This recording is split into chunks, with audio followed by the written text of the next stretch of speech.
GST was introduced in India with the main objective of one tax, one nation, simplified tax structure, lower legal compliances, and reduction in litigations, transparency in tax structure, and so on. However, the same was introduced by the government in a haphazard manner, which resulted into the various glitches in its implementation. GST law has witnessed many litigations and disputes from its implementation stage to the introduction of e-waybill system. Problems related to the transition issues, non-filing of returns, refund of taxes, exports and import duties and complexities, penalties, e-waybill structures, advanced rulings and related to many more areas are still under litigations and create a scope for future dispute and litigation. Good afternoon, everyone. I, C. Akash Bargoti, Chairman Jaipur Branch, welcomes you all in the first day of the 6-day VCM on litigation under GST, convert challenges into opportunities. I also welcome the today's speaker of the session, C. Atul Kumar Gupta ji, our immediate past president, ICI. And moving further, I may now request our very own Central Council member, C. Prakash Sharma sir, for his special address. Good afternoon, friends. Respected Atul Gupta ji, our immediate past president of the institute and expert of GST, chairman, dynamic chairman of Jaipur branch, who is also expert, whose first choice in any subject is GST, Akash Bargotia ji, vice chairman of Jaipur branch, Kuldeep Gupta ji, secretary of Jaipur branch, other executive member of Jaipur branch, my seniors, my colleagues, and young friends. We are very fortunate that after 2 years, we are listening Atul Bhai in Jaipur. Atul Bhai is very, very famous and very in demand in Jaipur. But for 2 years, due to his position as a vice president and president, we could not listen Atul Bhai on GST subject. Although he was working 24/7 in whole 2 years, he had started his journey even when he was vice president and worked very hard. Even in the last Corona time, the whole time he has passed in that Corona, but the way he has worked, that is really appreciable. वो इन जैसे president के लिए बस की बात थी, हर किसी के बस की बात नहीं थी. कुछ ऐसे तो फ्रेंड्स इनकी बहुत लंबी चौड़ी लिस्ट है जो कि अतुल भाई ने अपने टेन्योर में किए, लेकिन कुछ काम तो ऐसे किए हैं जो कि शायद मैं लाइफ में इनको कभी नहीं भूल पाऊंगा. उतने अच्छे काम किए हैं. इसमें सबसे इम्पोर्टेंट काम फ्रेंड्स इन्होंने जो किया, इन्होंने 100 करोड़ रुपीस स्टूडेंट्स की स्कॉलरशिप के लिए अलग से ये मार्क करके रखे, और उन रुपए से जो उसमें जितनी भी एफडी से इंटरेस्ट आता है, वो सारा का सारा इंटरेस्ट जो इकोनॉमिकली चैलेंज ये स्टूडेंट्स हैं उनको स्कॉलरशिप देने के लिए किया जाता है. ये जो नॉर्मल हमारे फंड्स थे उनके अलावा अतुल भाई ने किया है, जिससे कि जो इकोनॉमिकली चैलेंज स्टूडेंट्स हैं और सीए कर रहे हैं उनको एक बहुत बड़ी हेल्प होगी उनके इस पीरियड में, क्योंकि उन्होंने लास्ट ईयर अपने ड्यूरेशन में, अपने टेन्योर में इसको स्टार्ट किया. अगेन जो लास्ट ईयर हमारे सामने सबसे बड़ा चैलेंज था कि हम एग्जाम्स को कैसे कंडक्ट कराएं, तो वो सारा चैलेंज इतना टिपिकल था, उसका पूरा अरेंजमेंट करना और सक्सेसफुली उसको मैनेज करना, इसमें अतुल भाई का बहुत इंपॉर्टेंट रोल रहा. अतुल जी ने वो करके दिखाया कि हाँ, इंस्टीट्यूट में किसी भी तरह की कोई प्रॉब्लम आ जाए हम उसको अपने लेवल पे करने में सक्षम हैं.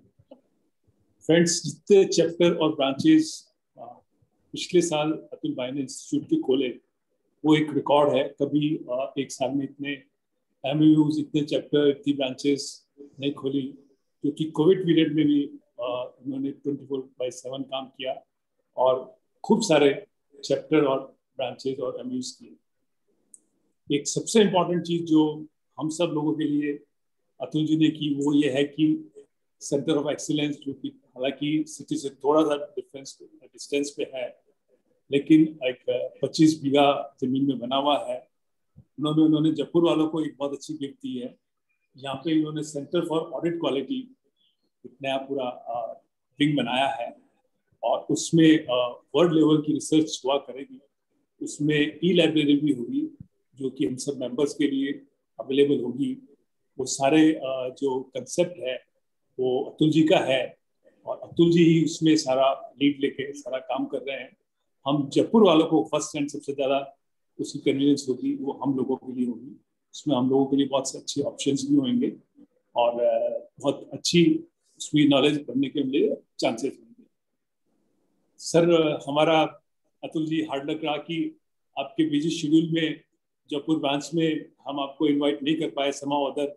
जब हम कोशिश करते थे तो आप बिजी थे, और कुछ ना कुछ माहौल इस तरह से चलता रहा कि जयपुर ब्रांच अवेलेबल नहीं हो पाई। या हमको ये कहना चाहिए कि हम लोग अनलकी थे कि आपकी जो प्रेजेंस हमेशा रहती थी। और जयपुर वाले अतुल भाई विश्वास कीजिए कि कोई ऐसा चार्ट अकाउंटेंट नहीं है, not even as a president, आपको एज ए जीएसटी एक्सपर्ट आपको बहुत अच्छी तरह जानते हैं और आपके बहुत फैन हैं, आपको हमेशा सुनने के लिए तत्पर रहते हैं। ये हमारी खुदकशी है। और वो है कि वी आर लकी इनफ कि आज आप इस 6 दिन की हमारे वर्कशॉप का इनोग्रेशन कर रहे हैं, और जो कि आज की डेट में इस टॉपिक बहुत इम्पोर्टेंट है और सारे प्रैक्टिसिंग मेंबर्स के लिए तो बहुत ज़्यादा इम्पोर्टेंट है। तो मैं पूरी आशा नहीं विश्वास है मेरे को कि आज 2 साल बाद हम वापस अतुल भाई को जिस टॉपिक में सुनेंगे, ये अपने लोगों की बहुत बहुत खुशी की बात है। ज़्यादा टाइम नहीं लूंगा। Over to chairman Akash. Thank you, Prakash sir, for your special words of wisdom, and especially जो आपने अतुल सर के लिए बोला। I think अतुल सर को सभी जानते हैं and अपने immediate past chairman हैं। And now it is my I'm very much delighted to take an opportunity to introduce today's speaker. C. Atul Kumar Gupta, a staunch leader, has risen to the highest echelon of accounting profession to acquire position of president of the Institute of Chartered Accountants of India for the year 2021, the second largest accounting body in the world after being its vice president in the year 1920. He has served the accountancy profession for more than 2 decades and is widely respected for his strong organization skills and deep insight in the affairs of profession. A commerce and a law graduate by education, he served as a chairman of Digital Accounting and Assurance Board, Board of Studies, IT committees, and the Indirect Tax Committee of the ICI. With his diverse and deep knowledge, he has served in various governmental bodies in past. He has been first chairman in the Accounting and Finance Service Sectional Committee constituted by the Bureau of Indian Standards. He has also been a member of Government Accounting Standard Advisory Board, Insurance Regulatory and Development Authority, SEBI's Primary Market and Advisory Committee. On an international front, he has been on the board of International Federation of Accounts, XBRL International and South Asian Federation of Accounts, and representing ICI in International Integrated Reporting Council. He earlier has been the chairman of Committee of Education, Training and CPD of SAFA. Being thoroughly conversant with the professional concerns and demands of his times, C. Atul Gupta ji has authored many relevant books and published numerous articles in the leading newspapers, magazines, and professional newsletters, and delivered lectures in about 1500 seminars and conference. I think, sir, मैं आपका introduction दूंगा तो पूरे 2 घंटे भी इसमें शायद कम पड़ जाए ना. So I'll request now Atul Gupta, C. Atul Gupta sir, our immediate past president, to please deliver his lecture, sir.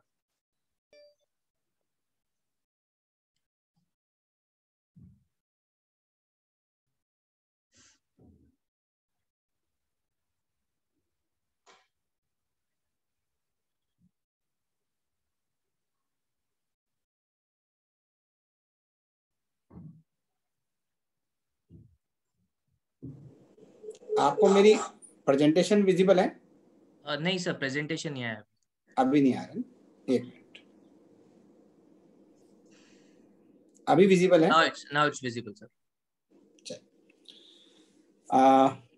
Very good evening, all the respected colleagues, specifically my elder brother in the council, CA Prakash Sharma ji, जिनके स्नेह की वजह से आज मैं यहाँ पर हूँ आपके बीच में।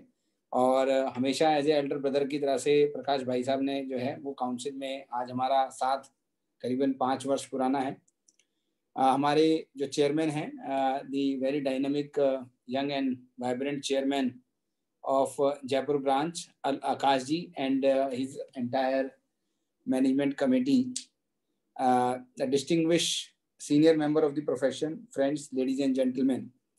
At the outset, I'm thankful to the Jaipur branch that after 2 years of self-imposed exile, that I will not speak on the topic or the technical subject, being I'm 100% into this activity related to the profession.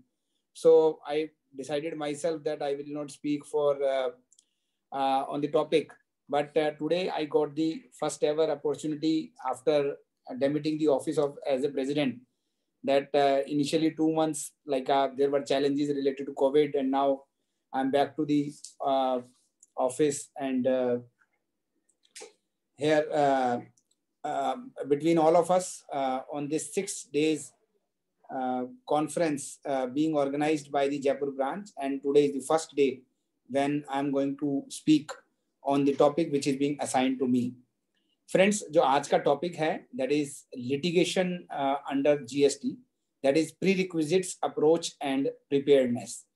अगर हम बात करें तो हमारे जैसा इस पूरे programme को मैंने जो विजुलाइज किया, तो हमारी जो ब्रांच का एक बहुत क्लियर मैसेज जो हमारे मेंबर्स को इससे समझना चाहिए, इससे देखना चाहिए, वो क्लियर मैसेज ये है कि जब हम जीएसटी की बात करते हैं तो जिस तरीके से डायरेक्ट टैक्सेस के अंदर हमारे पास बहुत सारी अपॉर्चुनिटीज हमारे प्रोफेशन के लिए रहती हैं, the same way there are lot of opportunities available in the indirect taxes matters as well.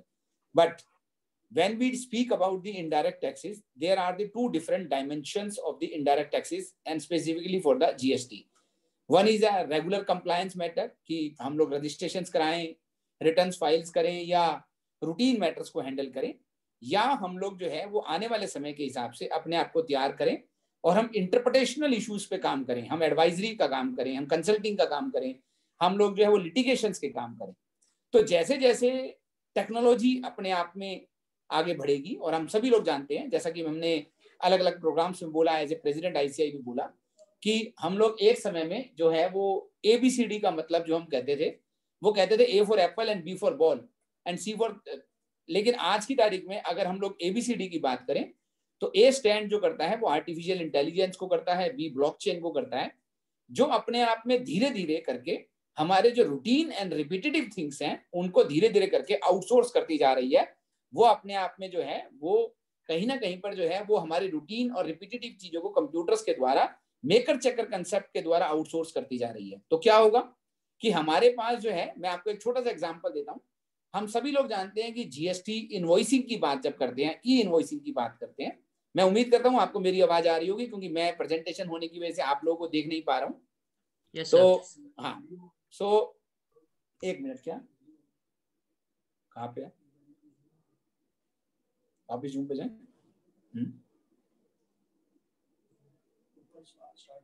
अच्छा, स्टार्ट वीडियो, ओके. सो अभी आप प्रेजेंटेशन विजिबल है ना चेयरमैन साहब? Yes sir. हाँ, सो मैं बता रहा था कि अगर हम लोग ई इनवॉइसिंग की बात करें तो आप सभी लोगों ने देखा कि ई इनवॉइसिंग जो है वो ग्रेजुअली सभी तरह के एसएससीज के ऊपर कंपलसरी होती जा रही है. अब नेचुरली ई इनवॉइसिंग जो है वो अपने आप में एक अपने आप में कंप्लायंस भी हो सकती है या अपने आप में एक ईजनेस भी हो सकती है, लेकिन जो अल्टीमेट जो पर्पस निकलेगा, अल्टीमेट जो बेनिफिट निकलेगा, या अल्टीमेटली जो उसका एक आउटकम निकलने वाला है वो क्या, कि जब मेरी सारी इनवॉइस ही अगर ई इनवॉइस बेस्ड होंगी, मैं सारी इनवॉइस पहले से ही डिपार्टमेंट को भेज रहा हूं और क्यूआर कोड जनरेट करने के लिए उनको यूज कर रहा हूं, तो ऑटोमेटिकली मेरी सेल्स तो डिपार्टमेंट को पहले से ही पता है, जीएसटीएन को पहले से ही पता है.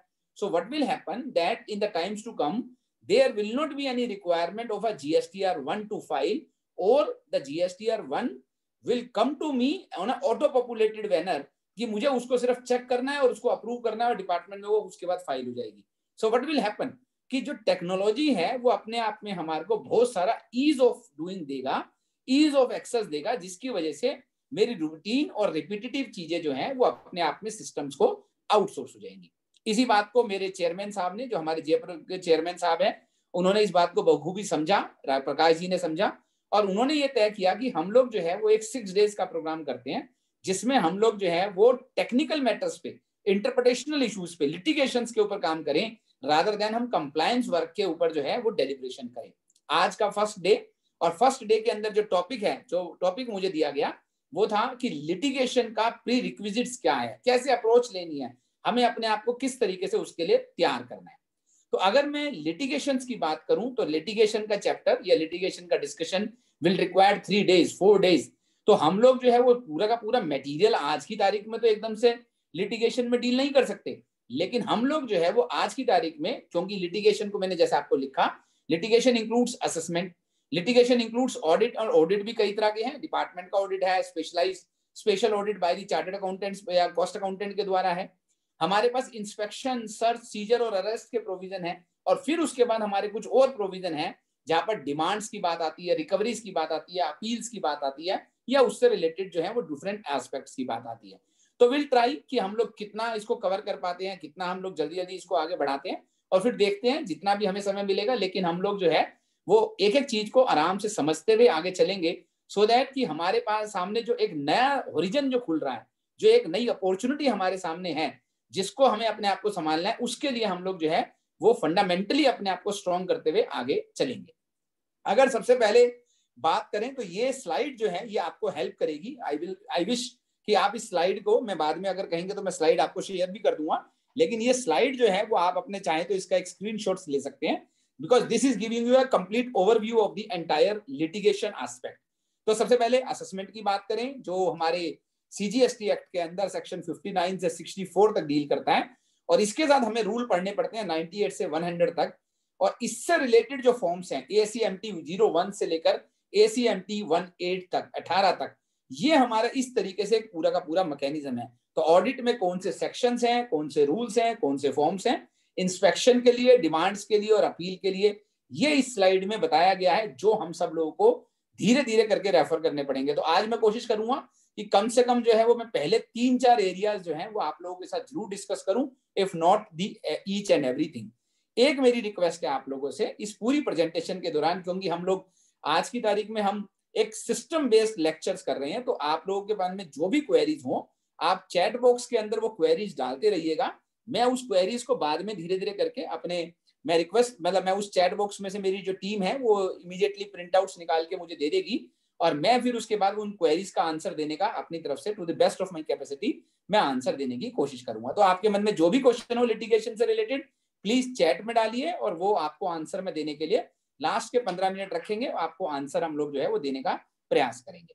चलिए साहब आगे चलते हैं, और अगला जो है वो असेसमेंट की बात करते हैं, क्योंकि हमारा जो पहला चीज थी जहां पर मैंने आपको बताया assessment, audit, inspection and demands और अपील्स, तो हम ये 5 चीजों को डिस्कस करने की कोशिश करेंगे with the availability of the time, जितना भी टाइम हमारे को अवेलेबल होगा।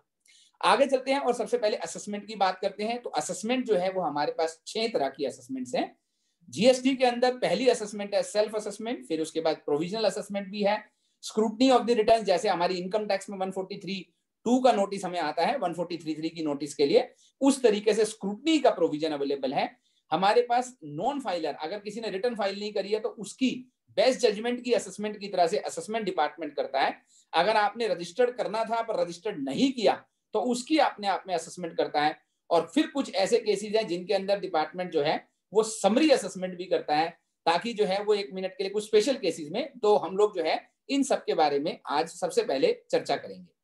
अगर हम लोग जो है वो असेसमेंट की बात करें, सेल्फ असेसमेंट की बात करें, तो सेल्फ असेसमेंट आप सभी लोगों को पता है कि सेल्फ असेसमेंट का तो अपने आप में बिल्कुल ही एक सिंपल बात है कि हम लोग जैसे अपने आप में ये असेस करना कि मेरी कितनी लायबिलिटी बनती है और मेरे को कितना टैक्स जमा कराना चाहिए, तो हम लोग मंथली बेसिस पे या क्वार्टरली बेसिस पे, जैसा कि हमारा एसएससी है उसकी थ्रेशोल्ड के हिसाब से वो करता है और वो जमा कराता है। तो जिसमें हम लोग अपने आप में खुद ये असेस करें कि मेरी लायबिलिटी कितनी बनती है, मेरी टर्नओवर कितनी बनती है, रेट कितना बनता है, कितनी वैल्यू बनती है, इन सब चीजों को असेस करके जो हम टैक्स जमा कराते हैं और जो हम रिटर्न फाइल करते हैं उसको हम बोलते हैं सेल्फ असेसमेंट। और वो अपने आप में एसएससी जो है वो सेक्शन 59 के तहत ये डिपार्टमेंट ने राइट दिया है कि डिपार्टमेंट नहीं चाहता कि हम हर केस को वो असेस करें।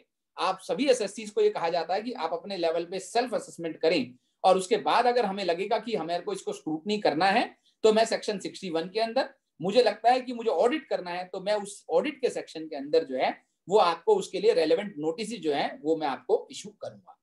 तो इसलिए आगे बढ़ते हैं और सेक्शन 60 की बात करते हैं। समझने की बात है कि प्रोविजनल असेसमेंट क्या है। प्रोविजनल असेसमेंट जो है वो हमारे को 1 मिनट के लिए उस प्रोविजनल असेसमेंट में हमारे को जाना चाहिए क्या, हमारे को प्रोविजनल असेसमेंट के लिए जो है वो किस तरह के अपने आप में चैलेंजेस हैं, वो हम लोगों को जो है वो डिस्कस करने का अपने आप में एक विजन होना चाहिए। तो हु कैन अप्लाई, तो सबसे पहले जैसे मान लीजिए एग्जांपल है प्रकाश शर्मा जी हैं, और प्रकाश शर्मा जी को लगता है कि मेरे को ये अंदाजा नहीं लग पा रहा कि एग्जैक्टली जो मैं टर्नओवर करता हूं, जो मेरा बिजनेस करता हूं, उसकी वैल्यू मुझे कितनी होनी चाहिए, क्योंकि इनकी प्रोडक्ट जो है वो मार्केट से थोड़ी अलग तरह की हटके है। ये अपने एजेंट्स को देते हैं, अपनी ब्रांचेस को देते हैं, या इनकी प्रोडक्ट जो है बड़ी कस्टमाइज्ड है, ये बहुत सारा उसमें डिस्काउंट देते हैं, अलग अलग तरह की स्कीम्स है। तो इनको अपनी वैल्यू के ऊपर क्लैरिटी नहीं है कि मुझे कितनी वैल्यू जो है वो इस पे मेरे को मेरी टैक्सेबल वैल्यू कितनी है। दूसरा हो सकता है कि इनको अपने रेट के ऊपर कंफ्यूजन हो, क्योंकि सिमिलर प्रोडक्ट है। मैं आपको एक छोटा सा एग्जांपल देता हूं कि आप लोग जो है टेमरिंड जानते हैं, इमली जिसको हम बोलते हैं। अगर जो है वो एक इमली की बात करें तो हमारे पास जो है वो इमली जो है वो सपोज कीजिए अगर आप एक पर्टिकुलर एक फील्ड से, एक खेत से अगर एक इमली चलती है तो उस इमली के अंदर एक मॉइस्चर होता है, और अगर वो मॉइस्चर होता है तो वो अपने आप में एक एग्रीकल्चर प्रोड्यूस है। लेकिन अगर वो इमली सूखी हुई है तो वो अपने आप में हमारे घर में जो हम लोग जैसे किराना की आइटम्स होती है वो किराना की आइटम बन जाती है। तो सूखी इमली का रेट अलग है और अपने जो है वो मॉइस्चर वाली इमली का रेट जो है वो अपने आप में अलग है। तो आपकी इमली कौन सी है, आपकी टेमरिंड कौन सी है, उसके ऊपर कौन सा रेट एप्लीकेबल होगा। इसी तरीके से मान लीजिए एग्जांपल की बात है, कर्ड की बात करें तो एक फ्लेवर्ड कर्ड है और एक नॉर्मल कर्ड है, और 1 मिनट के लिए आपके जो है वो हम जो एक ब्रेड के ऊपर जो क्या कहते हैं उसको हम लोग जो है वो एक यूज करते हैं, जैसे एग्जैक्टली वर्ड तो मेरे को एकदम से क्लिक नहीं हो रहा, लेकिन 1 मिनट के लिए तो हम जिस तरीके से, तो अपने आप में जो मेरी कार्ड है, फ्लेवर्ड कार्ड है या नॉर्मल कार्ड है, उसका रेट ऑफ टैक्स क्या लगेगा, ये अपने आप में क्वेश्चन है।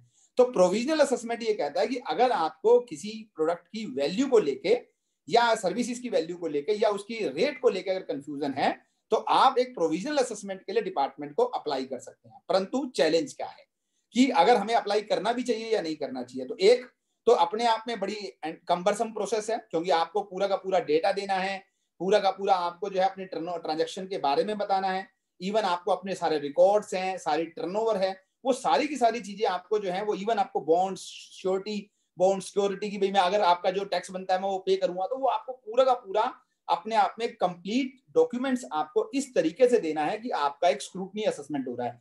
तो आप वो सारे पेपर देते हैं और उसके बाद जो है वो 1 मिनट के लिए अगर प्रोविजनल असेसमेंट जो है नॉर्मली जो ऑर्डर होता है वो 90 डेज के अंदर जो है वो पास करना होता है डिपार्टमेंट को। तो अगर वो 90 डेज के अंदर पास कर देता है और उसके बाद वो फाइनल असेसमेंट ऑर्डर उसको जो है वो 6 मंथ्स में करना होता है प्रोविजनल असेसमेंट के, तो ये अपने आप में टाइम कंज्यूमिंग प्रोसेस हो जाती है। तो अगर आपको चाहिए कि मुझे तो 1 हफ्ते में पता करना है तो क्या होगा, प्रोविजनल असेसमेंट ऑर्डर आपको 90 डेज में मिलेगा, फिर फाइनल असेसमेंट ऑर्डर उसके 6 महीने में मिलेगा। So you can't wait. तो अगर ऐसी सिचुएशन है कि आपको लगे कि बहुत सारा डॉक्यूमेंट देना है, ये अपने आप में टाइम कंज्यूमिंग प्रोसेस है, तो इवन अगर ऐसा सिमिलर केस होता है तो हमारे पास एक और अपॉर्चुनिटी अवेलेबल रहती है, और वो रहती है अथॉरिटी फॉर एडवांस रूलिंग की। तो मैं ये मानता हूं कि आज की तारीख में बहुत सारी ऐसी एडवांस रूलिंग आती हैं with all the respect to the department, लेकिन जहां पर सेटल्ड पोजीशन को भी अनसेटल्ड किया जा रहा है। तो इसलिए हमें बड़ी ध्यान से इस बात को सोचना चाहिए कि हमें प्रोविजनल असेसमेंट में जाना भी है या नहीं जाना। लेकिन एक बेनिफिट जरूर है,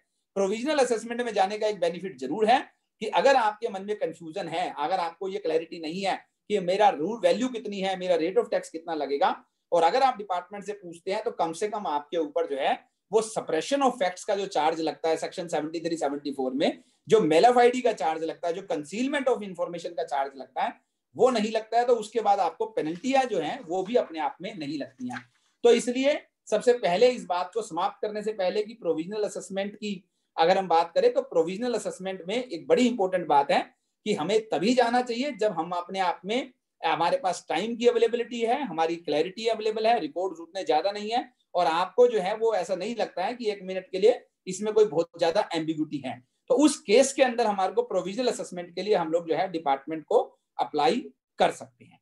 अगली बात जो है वो, जो अगला हमारा जो चीज है जिसके अंदर हमारे को जो तीसरे तरह का असेसमेंट है, तो पहला मैंने डिस्कस किया आप लोगों के सामने सेल्फ असेसमेंट का, जो दूसरा मैंने आपके साथ डिस्कस किया वो मैंने किया प्रोविजनल असेसमेंट का, और जो तीसरी चीज हम डिस्कस करने जा रहे हैं वो है हमारी अपने आप में स्क्रूटनी ऑफ द रिटर्न्स। तो जैसे हम लोग जो है वो स्क्रूटनी ऑफ द रिटर्न्स हम लोग जो है इनकम टैक्स में करते हैं, सिमिलर वे में जो है वो स्क्रूटनी ऑफ रिटर्न्स का प्रोविजन जो है वो हमारे पास जीएसटी के अंदर भी है। और जीएसटी में जैसे हम लोग जो है वो इनकम टैक्स में हमारे को 143(2) का नोटिस इशू होता है, यहाँ पर जो है वो हमारे को जो है वो जीएसटी के अंदर हमारे को फॉर्म इशू होता है ASMT 10। तो ASMT 10 जो है वो हमारे को डिपार्टमेंट इशू करता है, लेकिन वो किस सिचुएशन में करता है, मैं वो सिचुएशंस आपको जो है वो कुछ जो है वो आपको बताना चाहूंगा कि किस सिचुएशंस के अंदर जो है डिपार्टमेंट जो है वो अपने आप में इनको इशू करता है। तो मान लीजिए एग्जांपल की बात है कि आप लोगों का जो मिसमैच है, सपोज कीजिए कि आपकी जो रिटर्न है 1 और 3B या 2A और 3B के अंदर अपने आप में डिफरेंस है, तो आपने 1 के अंदर अपनी टर्नओवर अलग दिखाई, टैक्स लायबिलिटी अलग दिखाई, 3B के अंदर आपने जो है वो टैक्स कुछ और जमा कराया, 2A में जो है वो आपका टैक्स कुछ और आ रहा है, लेकिन 3B में जो क्रेडिट आपने लिया वो अपने आप में जो है वो अलग आ रहा है। तो उस तरीके से अपने आप में जो रिटर्न के अंदर आपको डिपार्टमेंट को रिटर्न की स्क्रूटनी करने के बाद और डिपार्टमेंट में जीएसटीएन का डेटा देखने के बाद अगर डिपार्टमेंट को ये लगता है कि दोनों में अपने आप में मिसमैच है, सपोज कीजिए वैल्यू को लेके, टैक्स रेट को लेके, या आपके जो reconciliation with the GSTN data को लेके लगता है, तो उस केस के अंदर जो है डिपार्टमेंट जो है वो आपको 143(2) का नोटिस नहीं ASMT 10 का नोटिस जो है वो अपने आप में इशू करता है और बोलता है कि आपका केस जो है वो स्क्रूटनी में लिया गया है और आप जो है वो अपने आप में इस डेटा को हमारे को दीजिए, या आप जो है वो अपने आप में रिटर्न को डिटेल को दीजिए।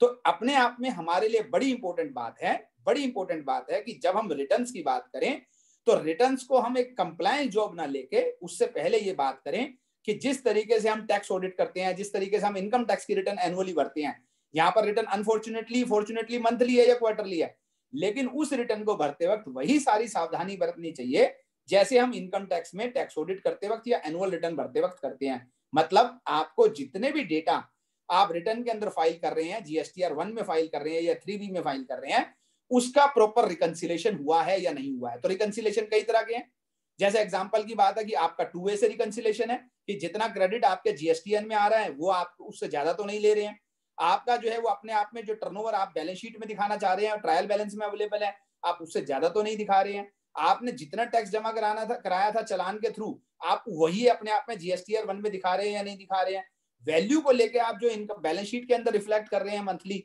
वो आपकी वो उस टर्नओवर में दिखा रहे हैं नहीं दिखा रहे। तो इस तरीके से आपको कई तरह के रिकंसिलेशंस करके उसके बाद अगर हम वो रिटर्न फाइल करते हैं, और स्पेसिफिकली यहाँ पर मैं एक बात कहूंगा आईटीसी रजिस्टर, कि आप आईटीसी रजिस्टर बना के उसके बाद उसमें से जो भी एलिजिबल क्रेडिट है केवल आप वही क्रेडिट अगर अवेल करते हैं तो उस केस में हम लोग जो है वो स्क्रूटनी ऑफ रिटर्न से अपने आप को सेफगार्ड कर सकते हैं।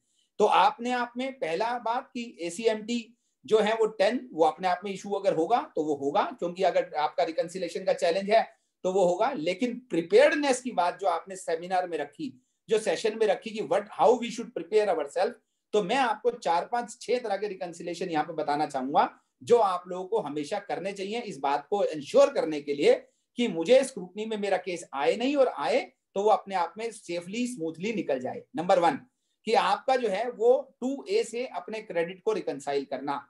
नंबर 2 आपने जो चलान जमा कराए हैं उनसे रिकंसाइल करना। तीसरा जो मेरा एलिजिबल क्रेडिट है तो सेनवेट रजिस्टर जो आईटीसी रजिस्टर नॉर्मली हम लोग उस तरीके से नहीं बनाते हैं पर वी शुड प्रिपेयर, तो सबसे पहले हर एक एसएससी का आईटीसी रजिस्टर मेंटेन होना चाहिए और वो आईटीसी रजिस्टर से एलिजिबल क्रेडिट देख के केवल वही क्रेडिट लेना जो अपने आप में एलिजिबल है, जिसके अंदर मैंने 180 दिन का पेमेंट कर दिया, जिसके अंदर मेरे पास इनवॉइस अवेलेबल है, वैलिड इनवॉइस अवेलेबल है, सामने से 2A के अंदर आ रहा है, तो वो सारी बातों को देखते हुए आईटीसी रजिस्टर बनाना और उसके बाद उस क्रेडिट को लेना, ये अपने आप में एक इंपॉर्टेंट चीज है। उसी तरीके से आप अपना मंथली ट्रायल बैलेंस उठाएं और उस ट्रायल बैलेंस के अंदर जो इनवॉइसेस मैंने रिकॉर्ड करी हैं, जो वैल्यू मैंने रिकॉर्ड करी है, उनको भी मैच करें कि वो हम लोग रिटर्न के अंदर उस तरीके से अपने आप में दिखा रहे हैं या नहीं दिखा रहे हैं। तो इसलिए बड़ी इंपॉर्टेंट बात है प्रिपेयर्डनेस के लिए कि एसीएमटी 10 को हमें कैसे हैंडल करना है। अब जो है वो बात आती है कि एसीएमटी 10 आ गया और आप लोगों ने अपने आप में जो भी ड्यू डिलीजेंस था वो आपने किया ही था, लेकिन 1 मिनट के लिए उसके बावजूद भी आपको सारे रिकंसिलेशन डिपार्टमेंट में सबमिट करने होंगे, सारे आपको कैलकुलेशन सबमिट करने होंगे, उसके एविडेंसेस सबमिट करने होंगे, एज इफ कि हम इनकम टैक्स में स्क्रूटनी का केस को हैंडल करते हैं। मैं उम्मीद करता हूं कि आपको मेरी आवाज आ रही होगी और प्रेजेंटेशन विजिबल होगी। चेयरमैन साहब? यस सर, आ रही है सर। हाँ, and presentation is also visible. हाँ ठीक है, तो Right. फ्लो भी ठीक है जी, आपको स्पीड तो नहीं है जी? Right sir, right right. ठीक।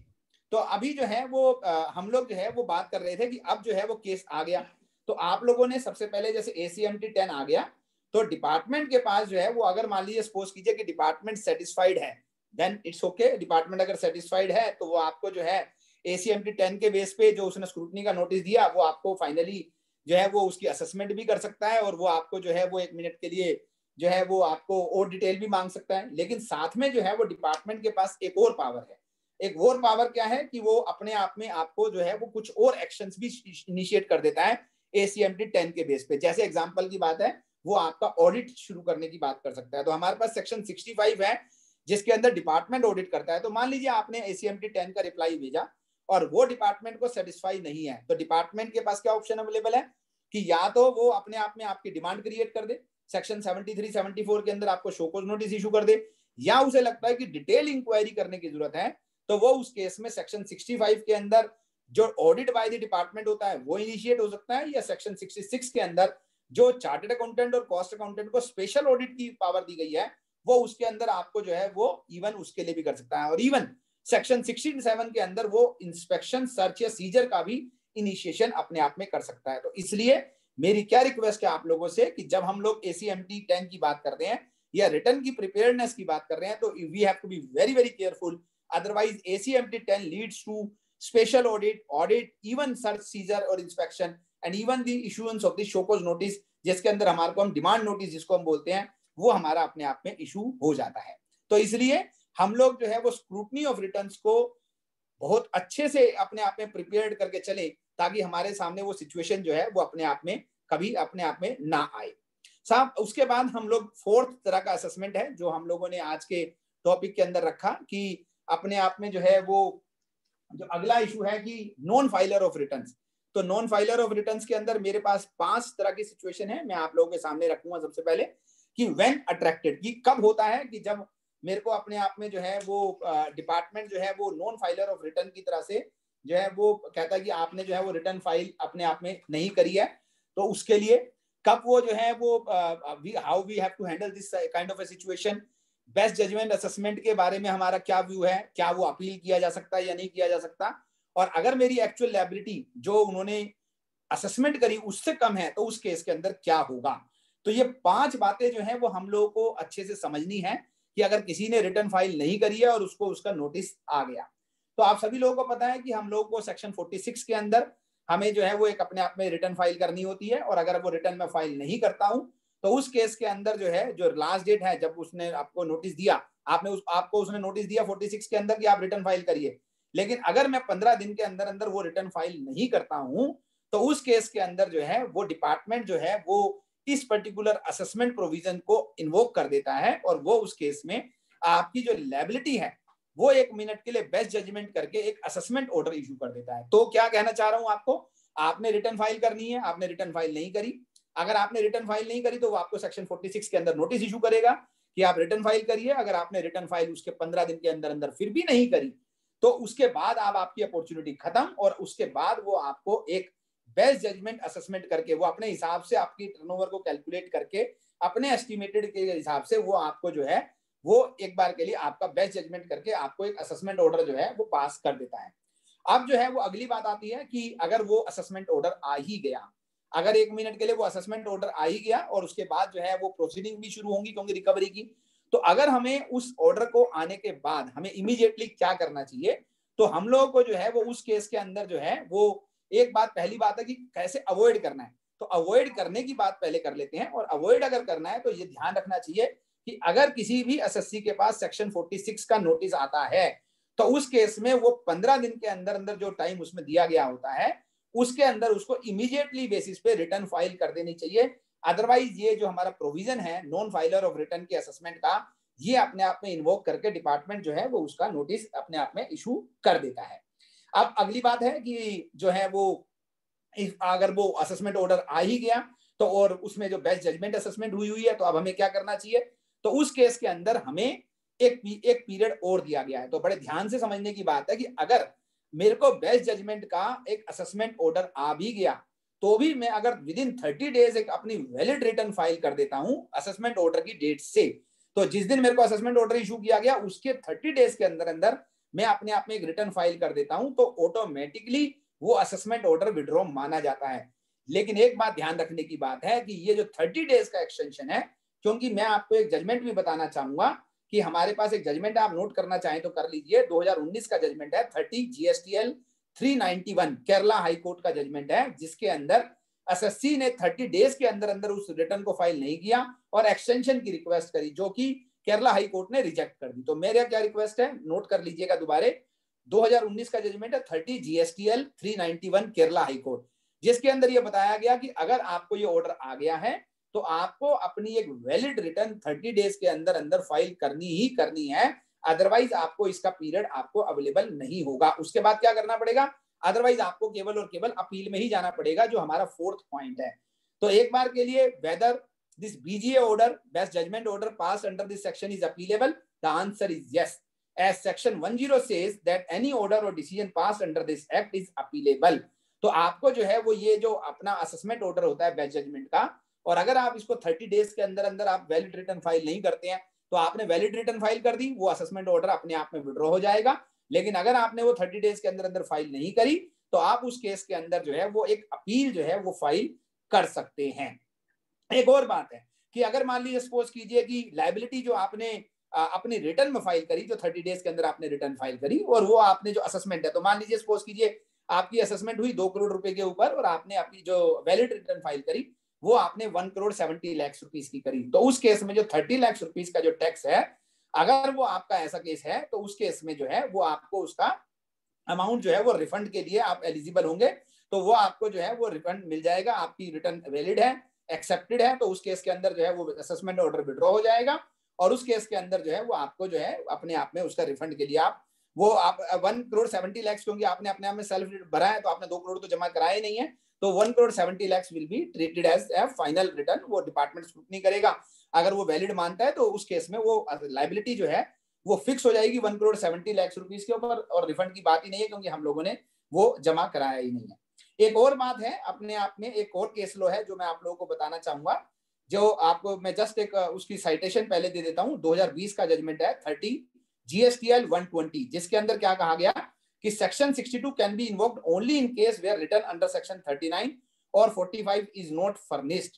तो सबसे पहले क्या था कि हमारा जो है 3B को लेके नहीं था, तो अगर आपने जो ये 46 की अगर हम बात कर रहे हैं, सेक्शन 62 की जो हम बात कर रहे हैं, ये केवल और केवल जो है ये अपने आप में GSTR जो हमारी सेक्शन 39 और 45 की है, मतलब 3 जो GSTR 3 की बात कर रहे हैं हम, उसकी बात कर रहे हैं, तो उसकी बात को लेके था। लेकिन बाद में हमारा एक रूल 61 जो था उसको अमेंड कर दिया गया और उसके बाद जो है वो 3B फाइल ना करने के बाद भी ये अपने आप में नॉन फाइलिंग का चार्ज आपके ऊपर लग सकता है और उसके हिसाब से आपको असेसमेंट की जा सकती है। तो इसलिए बड़ा इंपॉर्टेंट है, मैं दोबारा रिपीट कर देता हूं कि अगर कोई व्यक्ति रिटर्न फाइल नहीं करता है तो उसको सेक्शन 46 के अंदर एक नोटिस आएगा, 15 दिन में आपने उस नोटिस का जवाब देना है, उस नोटिस के बेसिस पे रिटर्न फाइल करनी है। अगर आपने वो नहीं करी तो आपका बेस्ट जजमेंट असेसमेंट हो जाएगा, और अगर बेस्ट जजमेंट असेसमेंट हो गया तो आपको 30 डेज के अंदर अंदर एक वैलिड रिटर्न भरिए, उस वैलिड रिटर्न की स्क्रूटनी होगी, अगर वो रिटर्न एक्सेप्ट हो गई तो आपकी जो असेसमेंट ऑर्डर था वो ऑटोमेटिकली नल एंड वॉइड बन जाएगा, विड्रॉ हो जाएगा, और उसके बेसिस पे आपका असेसमेंट हो गया। अगर आपने जो है वो 30 डेज के अंदर रिटर्न फाइल नहीं करी तो आपको उस केस के लिए अब आपको अपील में जाना पड़ेगा और फिर आपको पूरा का पूरा प्रोसीजर फॉलो करना पड़ेगा। ये 30 डेज का जो टाइम पीरियड है ये किसी भी सूरत में आपका एक्सटेंडेबल नहीं है।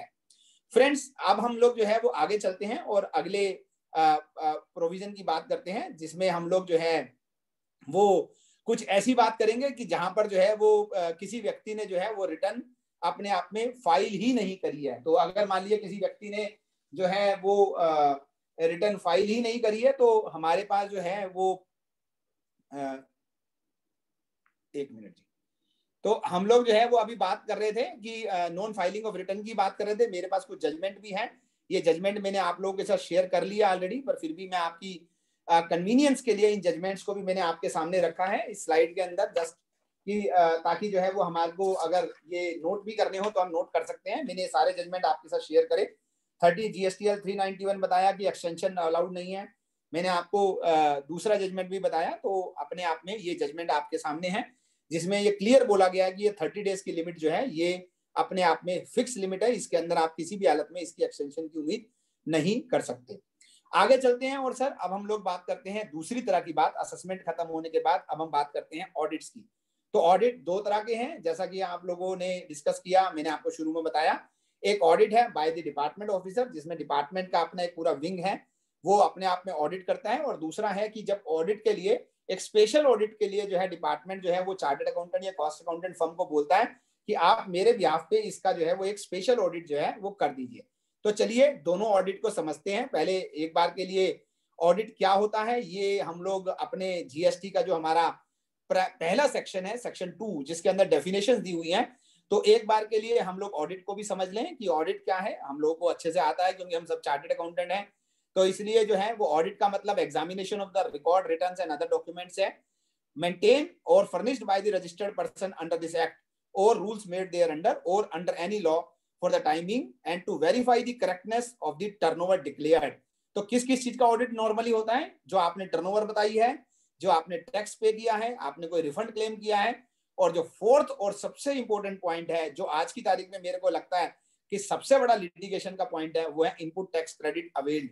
तो आपने कितना क्रेडिट अवेल किया, कितने के लिए आप एलिजिबल थे, इनवॉइस कितनी एलिजिबल थी, 180 डेज में पेमेंट हुई या नहीं हुई, 2A में आ रहा है या नहीं आ रहा, ये सारी बातें जो है वो अपने आप में इनपुट टैक्स क्रेडिट की करेक्टनेस को एसेस करती हैं।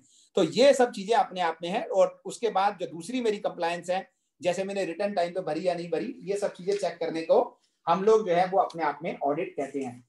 इसमें एक और चीज है, क्योंकि मेरा ये ऑडिट जो होता है वो मेरे प्लेस ऑफ बिजनेस पे होता है। कई बार ऐसा होता है कि मेरा जो है वो प्लेस ऑफ बिजनेस जो है वो रजिस्टर्ड के अलावा है, मेरे कुछ और प्लेस ऑफ बिजनेस भी होते हैं, तो इसलिए हम लोगों के लिए बड़ा इंपॉर्टेंट है उस बात को समझना कि मेरा प्लेस ऑफ बिजनेस जो है वो अपने आप में क्या है। तो मेरी आप लोगों से रिक्वेस्ट है, आप लोग इस बात को ध्यान रखिएगा कि प्लेस ऑफ बिजनेस के अंदर जो है वो मैं जहां से बिजनेस करता हूं वो तो आता ही आता है, मेरे वेयर हाउस और गोडाउन जहां पर मेरी गुड्स स्टोर होती हैं, जहां पर मैं बुक्स और अकाउंट्स मेंटेन करता हूं, या जहां पर मैं अपनी गुड्स को अपने बिजनेस के पर्पस के लिए एजेंट के थ्रू सेल करता हूं, वो सब के सब अपने आप में जो है वो मेरे प्लेस ऑफ बिजनेस की डेफिनेशन में आते हैं। तो इसलिए हम लोगों को इस बात को बड़े ध्यान से समझना है कि मेरा प्लेस ऑफ बिजनेस के केस में अगर ऑडिट होगा तो ये नहीं है कि केवल और केवल वहां होगा जहां मैं बिजनेस करता हूं। आपका ऑडिट वेयर हाउस में भी हो सकता है जहां पर बुक्स ऑफ अकाउंट्स मेंटेन करी है, या एजेंट के प्रीमिसेस में भी आपका जो है वो ऑडिट हो सकता है। अब आगे चलते हैं और उसके बाद हम बात करते हैं कि डिपार्टमेंट का ऑडिट। जैसे मैंने आपको बोला कि मेरे पास 2 सेक्शन हैं जिनके अंदर मेरे को ऑडिट से रिलेटेड बात की गई है। सेक्शन 65 के अंदर जो है वो ऑडिट बाय डिपार्टमेंट ऑफिसर्स हैं और सेक्शन 66 के अंदर स्पेशल ऑडिट है। तो लेट अस डिस्कस कि हम रूल 101 इस ऑडिट के बारे में क्या कहता है। तो सबसे पहली बात कि कोई ऐसा मैनर प्रिस्क्राइब नहीं किया गया है रूल के अंदर कि आपको ऐसे ऑडिट करना है या ऐसे ऑडिट नहीं करना, लेकिन जैसा मैंने आपको शुरू में बताया कि ऑडिट किस चीज का होगा। तो ऑडिट किस चीज का होगा? करेक्टनेस देखने के लिए कि आपकी टर्नओवर पूरी है या नहीं है, एग्जम्पशन जो आपने क्लेम करी, या रेट ऑफ टैक्स आपने जो लगाया, या आईटीसी जो आपने अवेल किया, या रिफंड आपने क्लेम किया। तो यहां पर मैं थोड़ा रुकना चाहूंगा और मैं प्रिपेयर्डनेस को लेके आप लोगों के साथ बात करूंगा कि कैसे हम लोगों को अपने आप में ऑडिट के लिए प्रिपेयर करना है।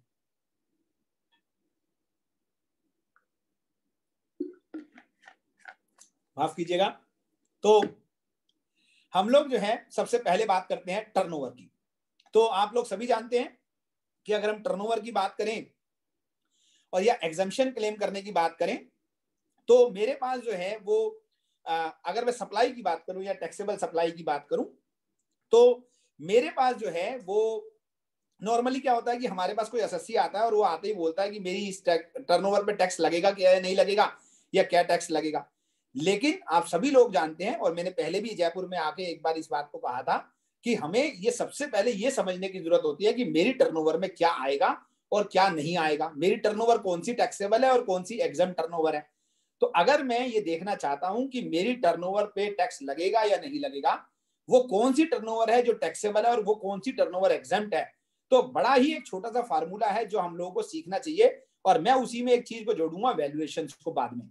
तो सबसे पहले टैक्सेबल टर्नओवर की डेफिनेशन जो होती है वो सेक्शन 7 में मुझे दी गई है, लेकिन मैं उसको बड़े मैथमेटिकल फार्मूला से बड़ा छोटे तरीके से आप लोगों को बताना चाहूंगा, और टैक्सेबल टर्नओवर होती है is equal to A plus B minus C minus D. आप जरा नोट करें और मैं आपको चारों बताता हूं कि ए plus B minus C minus D क्या होता है। ए जो होता है वो होता है हमारी सप्लाई जो सेक्शन 7 में दी गई है, मतलब वो कोई भी ऐसी सेल एक्सचेंज बार्टर गुड्स या सर्विस का जिसमें कंसिडरेशन है और जिसमें जो मेरे इन द कोर्स और फर्दरेंस ऑफ बिजनेस है। क्या कहा मैंने कि 4 चीजें होनी चाहिए। एक एक्टिविटी को सप्लाई बनने के लिए 4 चीजें चाहिए होती हैं और वो होता है हमारा ए, यानी कि supply is equal to A. Supply के लिए 4 चीजें होनी चाहिए। पहली वो गुड्स या सर्विस हो, दूसरा वो अपने आप में उसका सेल एक्सचेंज या बार्टर हो या अपने आप में डिस्पोजल हो, तीसरी चीज वो उसके लिए कंसिडरेशन हो और चौथी चीज वो इन द कोर्स और फर्दरेंस ऑफ बिजनेस हो। तो सपोज कीजिए प्रकाश शर्मा जी सवेरे मंदिर में जाके ब्रेड बांटते हैं, तो वो अपने आप में गुड्स है, बिल्कुल ठीक है, वो अपने आप में डिस्पोजल है, वो भी ठीक है, वो अपने आप में, लेकिन क्या वो कंसिडरेशन के लिए है? If the answer is no, तो वो अपने आप में सप्लाई की डेफिनेशन में ही नहीं आती है। तो इसलिए सबसे पहली बात कि अगर किसी एक्टिविटी को सप्लाई बनना है तो ये चारों इंग्रेडिएंट होने चाहिए। लेकिन फिर उन्होंने हमारे को एक शेड्यूल 1 दिया और बोला कि 5 ऐसी एक्टिविटी हैं जिनके अंदर इवन अगर कंसिडरेशन नहीं भी है, सपोज कीजिए कि 1 मिनट के लिए हमारे चेयरमैन साहब ने एक लैपटॉप खरीदा, उसके ऊपर इनपुट क्रेडिट ले लिया, 2 साल बाद वो लैपटॉप अतुल गुप्ता नाम के एम्प्लॉय को फ्री ऑफ कॉस्ट दे रहे हैं, गिफ्ट के रूप में दे रहे हैं, डिस्पोजल है, लेकिन क्योंकि उस पर क्रेडिट ले लिया था और अगर वो कंसिडरेशन चार्ज नहीं भी मुझसे करते हैं तो भी मुझे उसके ऊपर जो है वो टैक्स लायबिलिटी निकालनी पड़ेगी, ये मुझे शेड्यूल 1 बोलता है। तो ऐसी 5 एक्टिविटी जिनके अंदर कंसिडरेशन नहीं भी हो तो भी वो सप्लाई बनेगी, उसे हम कहते हैं बी।